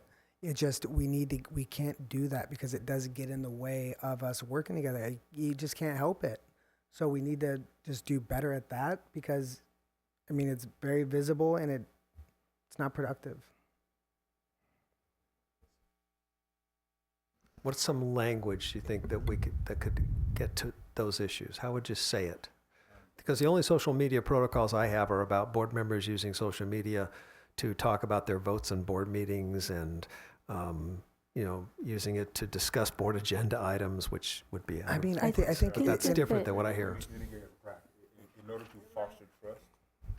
My In order to foster the growth of trust, and I'm just wordsmithing here, foster growth of trust, board members need to avoid interacting with citizens that are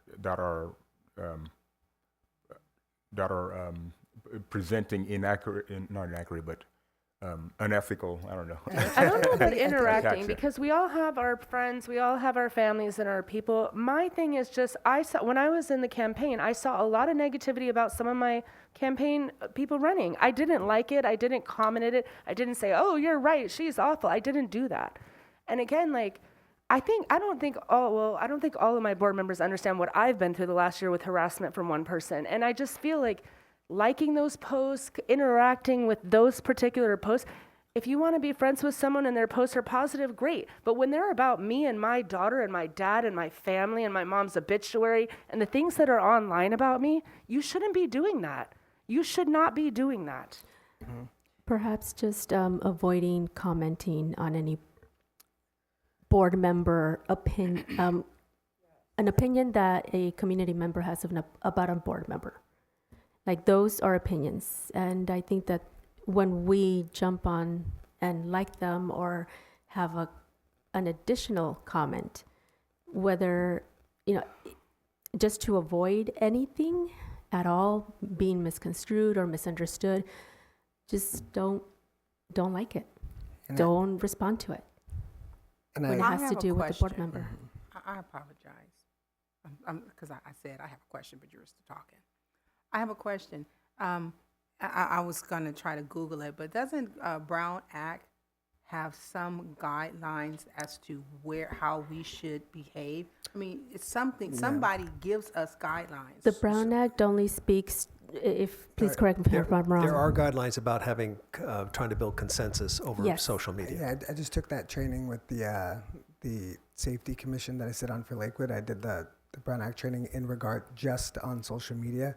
So it's a lot about building consensus. So like if you post something and somebody else comments on it and then a third person likes the comment, Right. you're now building a consensus. But it doesn't really talk, it's very But that First really Amendment. doesn't seem the issue. It's that not. we're It's not. talking about But here. that's where the Brown Act is more specific with social media. I think what we're talking about is more our ethics and how we choose to behave and the signals that we're putting out to everybody. And I would expand the conversation a little bit to even posting videos that may put your colleagues in a negative light or make accusations. We need to use those. I mean, we all have the right to speak, but just know that that comes with, a more difficult communication on the dais. And perhaps, I'm sorry. Question. Yes. So, Amy, you were saying something about how it erodes board. What was the word you used? I just feel like if we want to respect each other and work together, it can't happen. So to build the trust we talk about, the respect that we talk about, Okay. all of those things don't make me want to work with my board members. I get frustrated. I get upset. It's hurtful. And I just think if we're trying to do this governance handbook to be better, that's what things that we should look at is how we act, not just on the dais and here, but outside as well. Got it. I would, if someone wrote something about Renita's daughters, I would never condone that. I would support her 100%. And I think she would probably do the same for me. So I feel like all of us should just agree that some things are off limits and disrespectful and we don't participate in that. So if I use the term to erodes effective governance, would that kind of fit with what you're saying? Because use the words trust and respect as part of that? Okay. And think may so. we expand that to not just mean social media, but just media in general? Media. Like it could be postcards, it can be newspaper clippings, it can be, an email that was sent to us. Forwarding news articles. I just think it's anything that puts the intentionality is really what matters. Yes, agreed. Okay. All right. I think I've got a little direction on that one. So I think it's also important that when Dr. Durati posts the message to the entire board on Text. message or text, and 2 people respond, they've already violated the Brown Act because all of a sudden 3 people are involved in the discussion of whether or not one board member should do something. So the accusation of breaking the So- Brown Act, I take seriously. So I believe the responses you're talking about. What was the response to that? Sometimes there's a text message issue I need you guys to read right away. I'll text everybody, and in there, sometimes I say respond individually, or I forget to tell you that. I think what we're saying is that the protocol is that you don't respond with everybody. You just respond. Right, but what is so the Brown Act deals with building consensus on something. Right. So the response, I think I messed up the one time, and I think I liked it. But No, that, this but was that actual. that doesn't mean that it's building consensus. No, I understand, but this was actual response of an action should be taken. With So 3 board members. yes, well, 2, but when you've included everybody, that becomes a serial meeting. Right. So I just want to let you be aware, and it should be in our protocol, especially for new board members. They're not going to be aware that, oh, if my board superintendent is texting me, I can respond. But when all of us are on there, if you responded and someone says they liked it, all of a sudden it becomes a serial meeting. I agree. And there's Because I've actually, attended those seminars too. I think I've taken like the Brown Act. It's like the same thing by taking like 3 times. I think an easy solution for that is just because you're not looking for individual responses, just message each person individually. Because it sounds like it's just a texting. Because sometimes if you're flipping through your phone and you, Yeah. But- With a text, you put the number of people getting it. If you respond, everybody gets that response. Exactly. but if you just Really put in shouldn't 5 use text. numbers, You should yeah. use email and So that's an don't easy put all the fix. board members. Right, but I'm Put saying 'em in this there. is something new board members would not know about. Right. I'll put it. It's best to put it in the BCC. Then if you respond, everybody doesn't get it. And I think a lot of it was education because I think I've been the one. I say thank you. I didn't think that was breaking the Brown Act saying thank you, but it's not. Okay, yeah. It's not. And so, I mean, it's just again the education and the talking part, and then not waiting. If this happened months ago, not waiting to this meeting to say something because then you're educating me about what I'm doing wrong as well because I didn't know. But I called our superintendent to educate all of you right away. But I don't know if he relayed that message. Okay, it Yeah. sounds So like we need. that's, all right. Yeah, but I just want to be very clear. Saying thank you to a text message is not Building consensus. right, and it's not breaking the Brown Act. So I mean, it's a reach. It's to just be nice about it. But I think back to the original of how we conduct ourselves and the messages we send on social media. There are very specific examples of that we don't have to get into. But those are the things I think really break down the communication on the board that I hope, honestly hope, we can not do in the future and just move past it. We've got a framework for that, and we'll see what I cobble together on it. Next one that we should take up is 32, Masters in Governance, first, second year, and all training and conference. What's the issue there? Can I jump on that? I saw you moving. I like my I just button was going to system comment because now. I brought it up, but go ahead. No, go for it. Go for it. No, I think this one I hope should be easy within 5 minutes, as we all agree that it's very important. I think they've all done it. I hadn't done it, so I didn't realize the importance of it until I actually did it. And I just think doing it, maybe I did it in 1 year, that might be difficult, so that's why I suggested 1 to 2 years. But I just think it's really good training, so that's all I'm asking for. So what's the issue first? I jump in. I can make one up for you if you don't have one. I don't, honestly, I know they've talked about it. I don't know that everyone does it. So my issue is just, I don't know if everyone does it, and I would like to see them do it. That's really my issue. So Jack, for Is that- it that you think that board members become a better teammate when they've gone through some of this training, or they're more effective? Yeah, and just the education piece of learning, even just words, terms. There's so much that you get. I just think it's really good. You learn to speak the common language and understand the concepts. Okay. So the second part of that that I tagged on, I think that's really valuable. I think that should be a protocol. But I also think that we each have either done a training or interested in a training that we feel like, man, I wish my other board members got this training because we could speak that common language too. And I've heard multiple throughout the board. I think it would be great if at the beginning of every year, where we all do, we have trainings that we go, we each just pick one, and it's something that we'd like all board members to do. It's not mandated. We all have busy lives, and it's time consuming. But I think if it was a protocol and something that we really attempted to do, I think that'd be great, because I think we all see something that we as a board can improve on. Yes, and I'd like to add on to what my fellow board members are saying. Those SMIG trainings are great as a foundational resource for new board members. They do build your vocabulary. They build your knowledge about procedures and what's going on, the inner workings of a school district.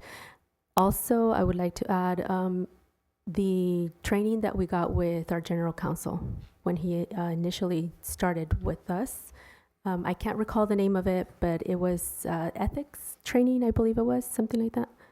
I think it was named Brown Act training, but it covered lots of different things.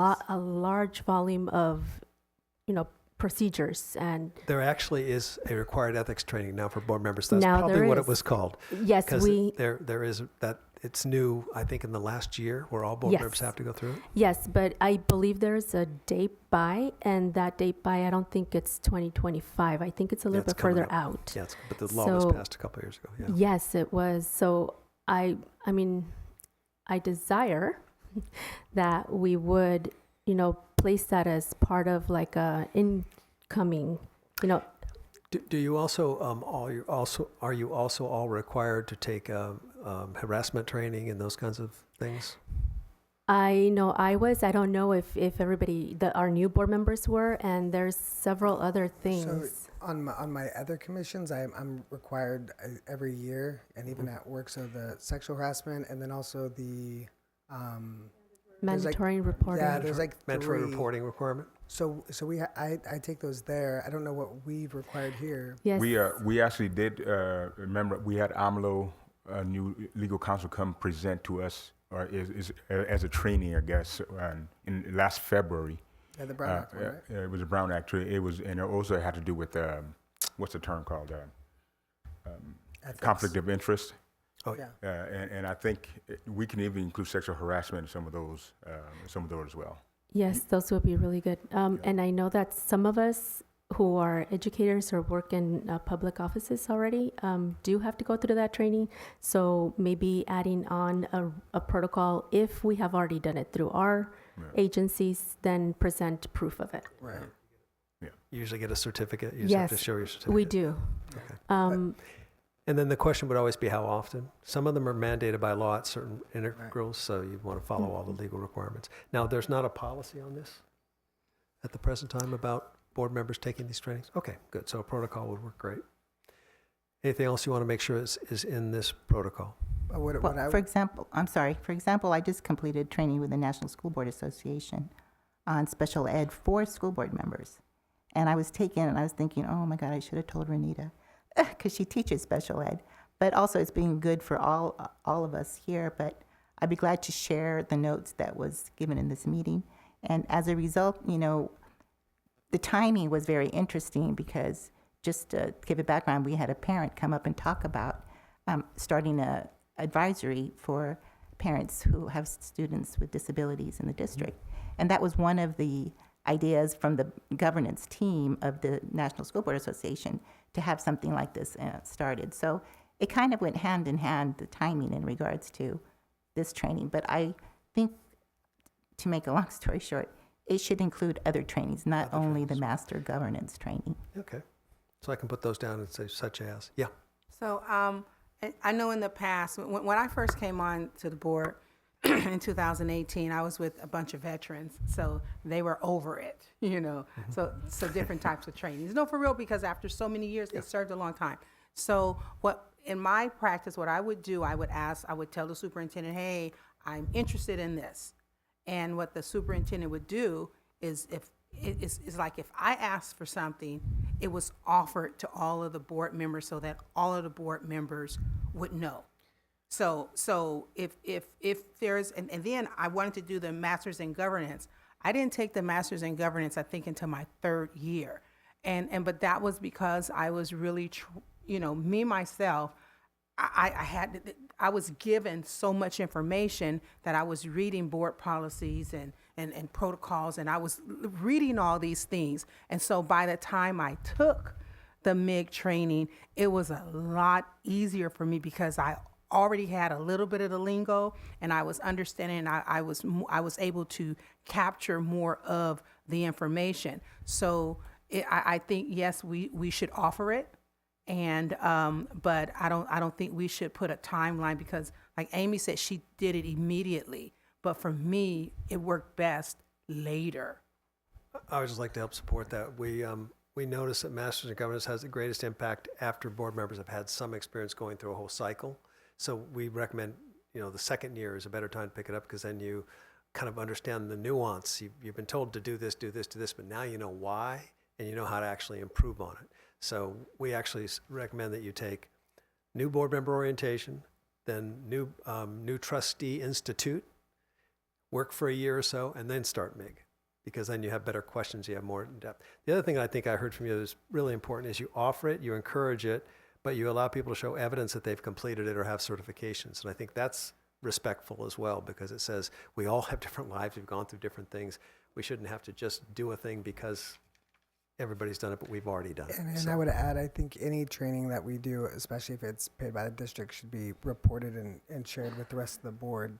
I think that'd be a great thing to do. And also, if I can, Robert's Rules of Order, I think, is something that, it's basically like the language of how we operate. I think if we all were getting the same information, we could do things better. So my idea, and I don't know how it'd fit in a protocol, but it would be each member would pick a training that they would recommend to the entire board to take.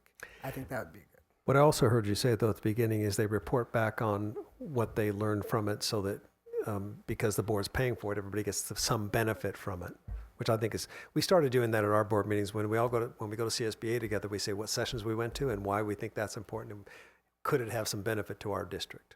That's the way we leave it. Okay, so we've got some direction on 32. Let's see.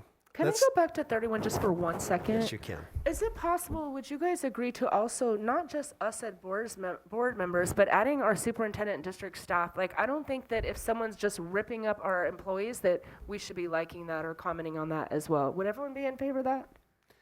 Remember, protocols are for you. Okay. If you think you want a policy on that, No, I'm just adding not just us being talked about, but Okay. the district being talked about because we represent the district. so let's do that, adding the superintendent to this rather than and district staff. How about that? Because then it's, because you Well- need and district staff, you need a policy, but he's part of the No, I- governance I- team, so If I can, I don't, tell me if I'm wrong, Amy, but I think she's saying the board's actions of liking and doing, like their behavior on social Oh, media towards okay. if it was I was thinking district the staff. other way. Okay. Yeah. Is that right? Correct. Okay. Hey, Chuck, I don't know, does anybody need, I'm going to take either a point of personal privilege and take a 5-minute, or if everybody could use a 5-minute, we can recess. Let me know. Am I the only one? Let's take a 5-minute, and then if we can get 2 more done, then we'll have a pretty good set of protocols. Awesome. I don't need it.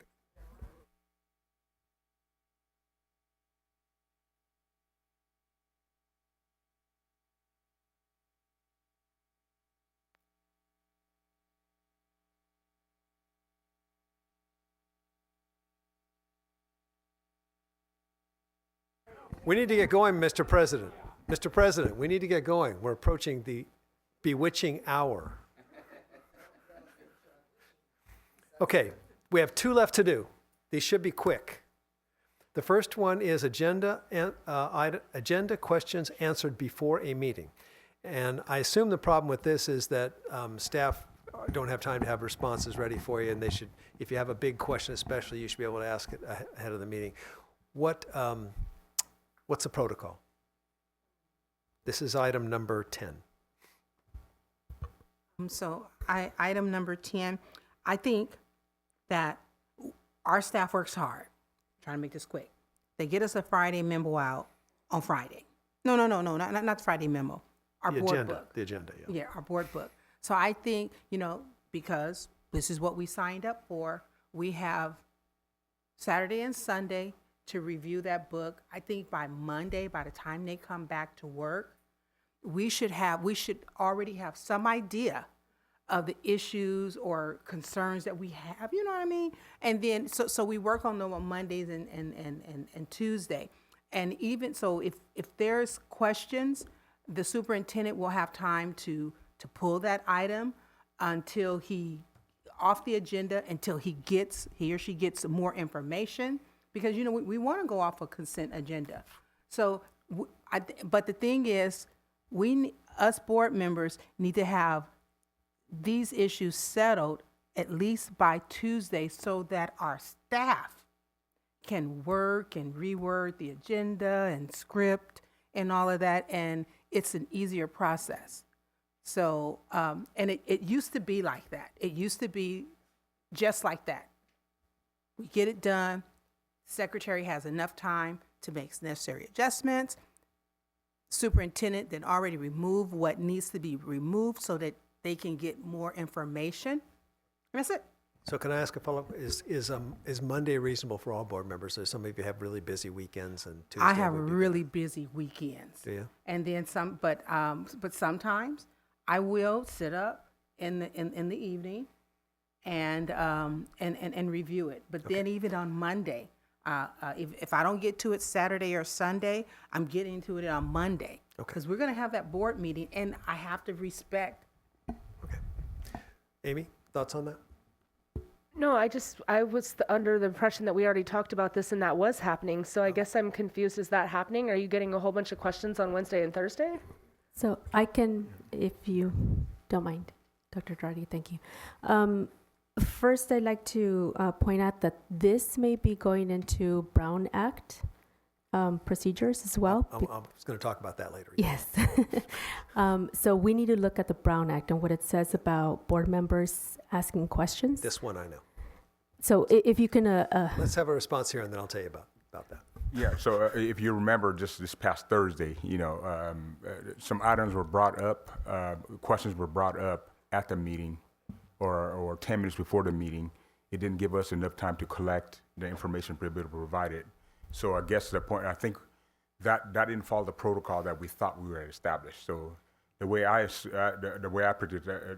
understood the protocol is supposed to happen is that we turn the stuff in and say on Tuesday, my staff has a time to review it. And sometimes it could be where, you know what, some of this stuff we don't have an answer for, let's pull it. Or it could be, okay, the board needs clarification on this. The staff members, please come to the board meeting or contact the board member. Let's have a conversation, get clarity, and then give the answers right there and then. So it gives us the time to prepare and also to know exactly what the issues are. And sometimes some of the stuff could be complex, right? Sometimes it requires some kind of interpretation that you need from staff, so we have that time to be able to So we're just talking about the because I'll use myself as an example, the audit. I didn't ask anyone any questions, but when he was presenting, I was getting confused and I started asking questions. So you're just talking about questions From the on items consent, they might yeah, pull, or yeah, okay, yeah, thank you. Yeah, consent, mostly consent items, or even consent items, So- because the other stuff we're talking about already. I think if I could, I think it's I 100% agree. And that's why if at the last board meeting, like even just trying to get it at least before the board meeting even starts, because I was looking at the script, I'm like, man, it'd be easier if this was all filled out here. And then, for staff, I think earlier the better. I think it's important to know that if something comes up for some reason, we all have the right to pull something from consent, and if necessary. But really, it's the intentionality behind it. And if we know we have an issue with something, I think it's just shows respect to staff to get it ahead of time as much as possible, but also so you can get the information, but also that information shared with the rest of the board, so we're not we can understand what that board member's concerns are. And that one more thing I'd say, and it goes into the procedures of it, is I don't think we need to pull as many items as we think we do when we just have clarifying questions, when we make and correct me if I'm wrong, but once we make the motion to approve the consent agenda, in a second you can still have discussion. So you say, I have a question on this item, and if that no, all right, A consent agenda, by definition, you cannot discuss. you cannot. Okay, we'll If you want to scratch discuss that. it, you just got to pull it and discuss it. Okay, And you move it to an action item and you take action on it. okay, we'll scratch that last part. Let me tell you about Brown Act. If you have a question answered that helps you make your decision, that question should be made public in the meeting. So you can't ask a background question and then just vote aye, because then you imply that everybody has this information. And so what we do is we have a date at which we're supposed to, and I think that's an important thing, that you're supposed to get your questions in, because what you don't want to have happen at meetings is play gotcha with the staff or with the superintendent that they didn't have time to look up something that happened 5 years ago or whatever. So Monday could be a date, Tuesday could be a date, but whatever date you set, you should try to stick with it. And sometimes people have vacation weekends and they're not going to get their packet till they get back, or they're not going to take their computer with them.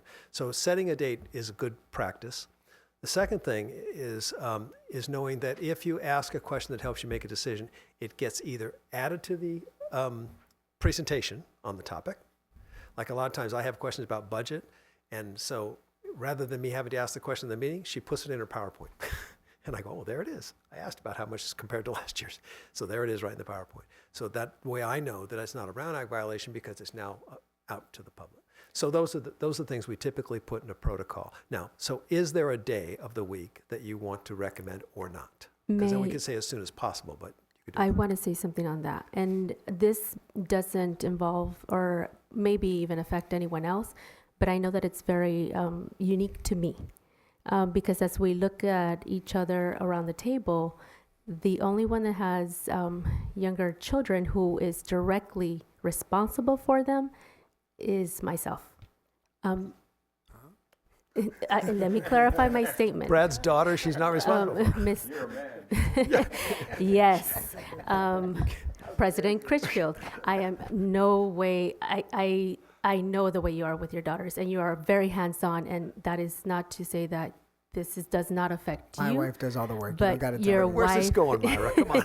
This is what I'm trying to say is that I am directly responsible for my children. They are still underage. They're not in, very I thought they were going to be more independent, but that falls on me. So now I have to make sure that they get things done. I have to come back and do X amount of things for them. Plus on top, I've got my own job. I've got this position. I've got other things going on at home. So I'm going to say that I'm going to own that. I have not been very good at submitting questions on time. Okay. I'm working on it. I'm trying to get there. But I don't know what we could do. So what do you recommend? for that- Not have a date or what? no, I mean, I don't want to make a board protocol just based on one person either. But I think it's the point of the protocol is that it's agreed upon for the whole board. So, but I think, the human nature of it's still there. And I don't think there's like too much enforcement if it does. I think it's really about just agreeing that that's our aim. I think you said like they're aspirational. Yeah. But I think it goes like the main thing is the problem we're trying to solve is like, when things can come across as like a gotcha moment or it's throwing staff off guard.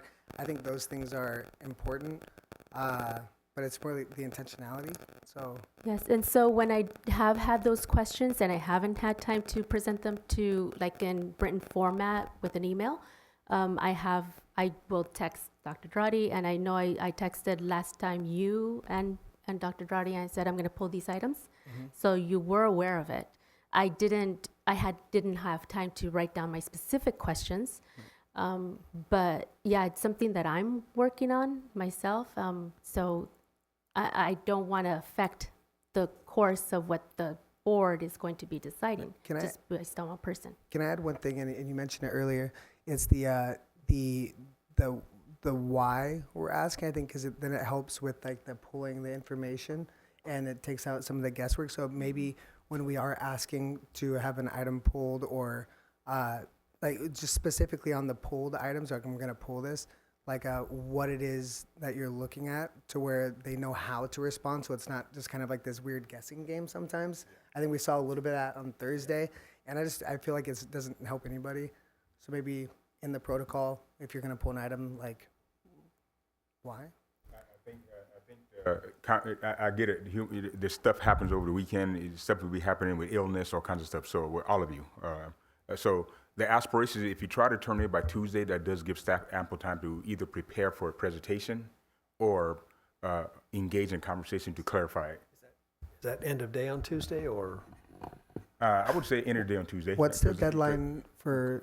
Could that gives me 2 all days. day Wednesday and all day Thursday before meeting to try to get something done. So, Would that be something that would, You as an know- aspirational protocol?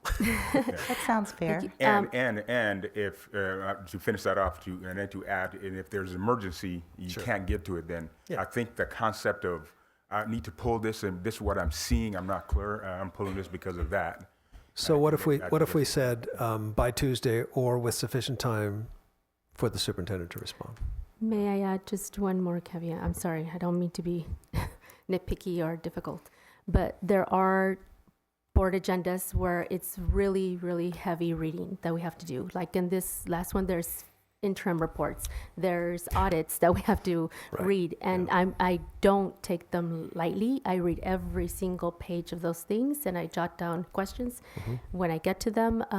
But when that happens, and these large items that have pages upon pages, it's having us submit questions by Tuesday. I'm not sure how realistic that is. Like, at least I'm speaking for myself. I can tell you I'm not going to be able to make it. I think aspirational is the key. But the only thing I'd add to whatever is if somebody is asking for more information on an item and they're potentially going to pull that item, that information is shared amongst the board. So it's not just like, those conversations get difficult to navigate when somebody has information and you're like, okay, well, now you have to get me up to speed on the dais in public when the information shared. So I would make that request. Yeah, and that shouldn't be a Brown Act violation because an individual member can pull an item. It doesn't require an action by the board. Yeah, okay. I was just trying to think through the whole. Okay. And may I just say one more thing? Sorry. whenever I do ask questions on the dais, it's not an I gotcha. It really truly is for my education. And I say this like when you guys live it day by day, we don't. So it just puts it in a better perspective, like you say, as we're making those decisions. And I think I've said it before, and I'm going to repeat myself again. If you tell me as a board member, can I get that to you by the Friday memo or give me 2 weeks? That's absolutely fine. Like, I don't mind that at all. You guys have lives. We have lives. So that flexibility and understanding, I give our staff, but I also, would appreciate it the other way. It is 3 o'clock. And so you only had one more on here that had more than one vote. It was speaking with a common voice. I'll put together a protocol for you. You can throw it out if you don't want it. It just says that you'll always speak with a common voice even if you vote against an item. Okay, I just have one quick question. could you bring up my slides again? But go ahead. Okay, just for clarification, anything that's brought to change our board meetings should be agreed upon by the entire board, By what of the by board? the entire board. To change anything? If there's any change to our meetings, No. can it be brought to the, does it need to have approval by the entire board? Not some things. For example, if you take a look at your description of what the board president does, there are certain authorities the board president has to change Right. some protocols or seating assignments, things like that typically, Right. that don't require full board action. But any action by the board needs to be brought before the board, action that would change a policy or change a direction or Or change any expense that would be brought upon, an right? expense would come before the board because all expenses come before the board. Yeah. Yeah. Are you talking about the You should- button system? Yeah, I mean, I thought that's something you should have shared with the board. Well, it was, And I don't know what Agreed. was the cost for that, what was the associated I don't cost even for know. that? Okay. Just a question. So we did put something on a Friday memo before the.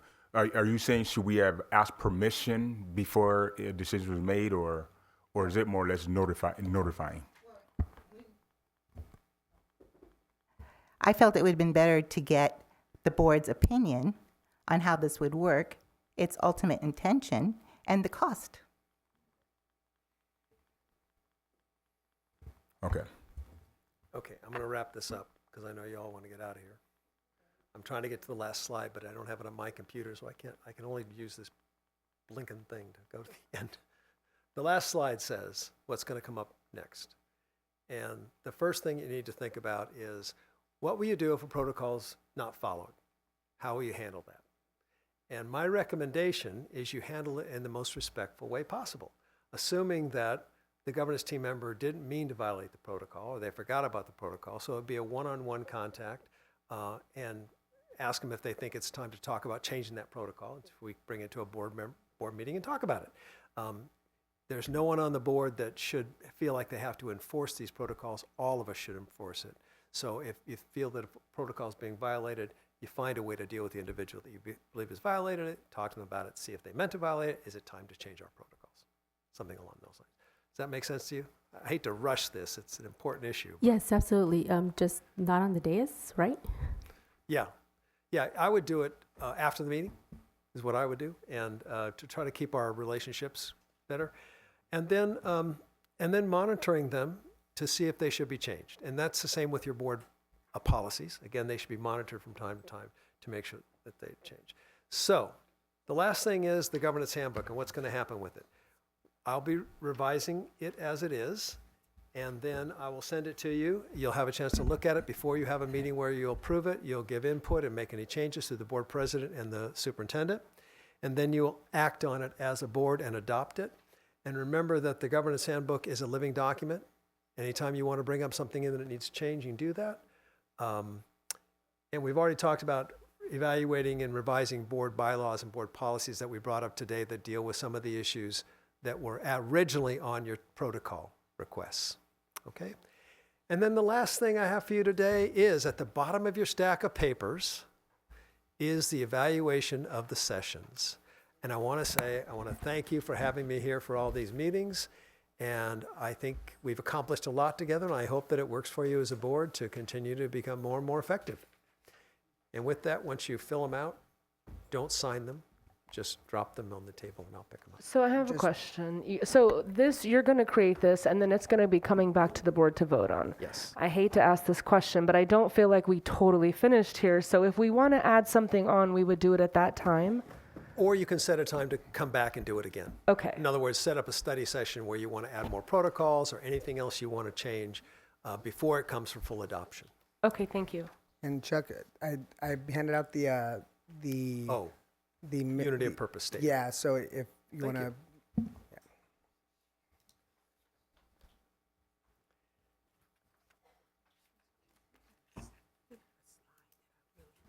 Which one?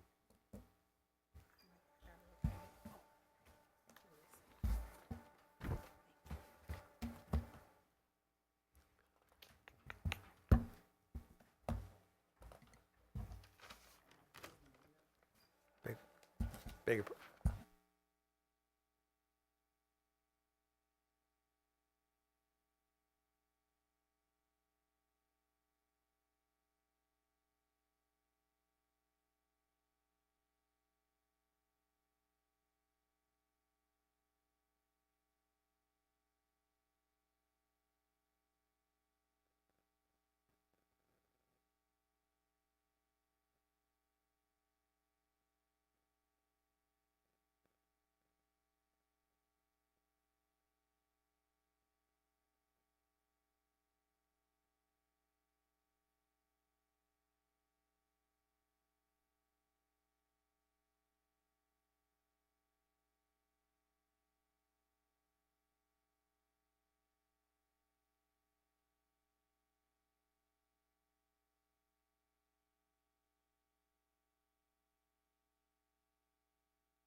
if there's no objection, this meeting is adjourned at 3:08 p.m. until the board retreat to be held on Thursday, January 25th, 2024.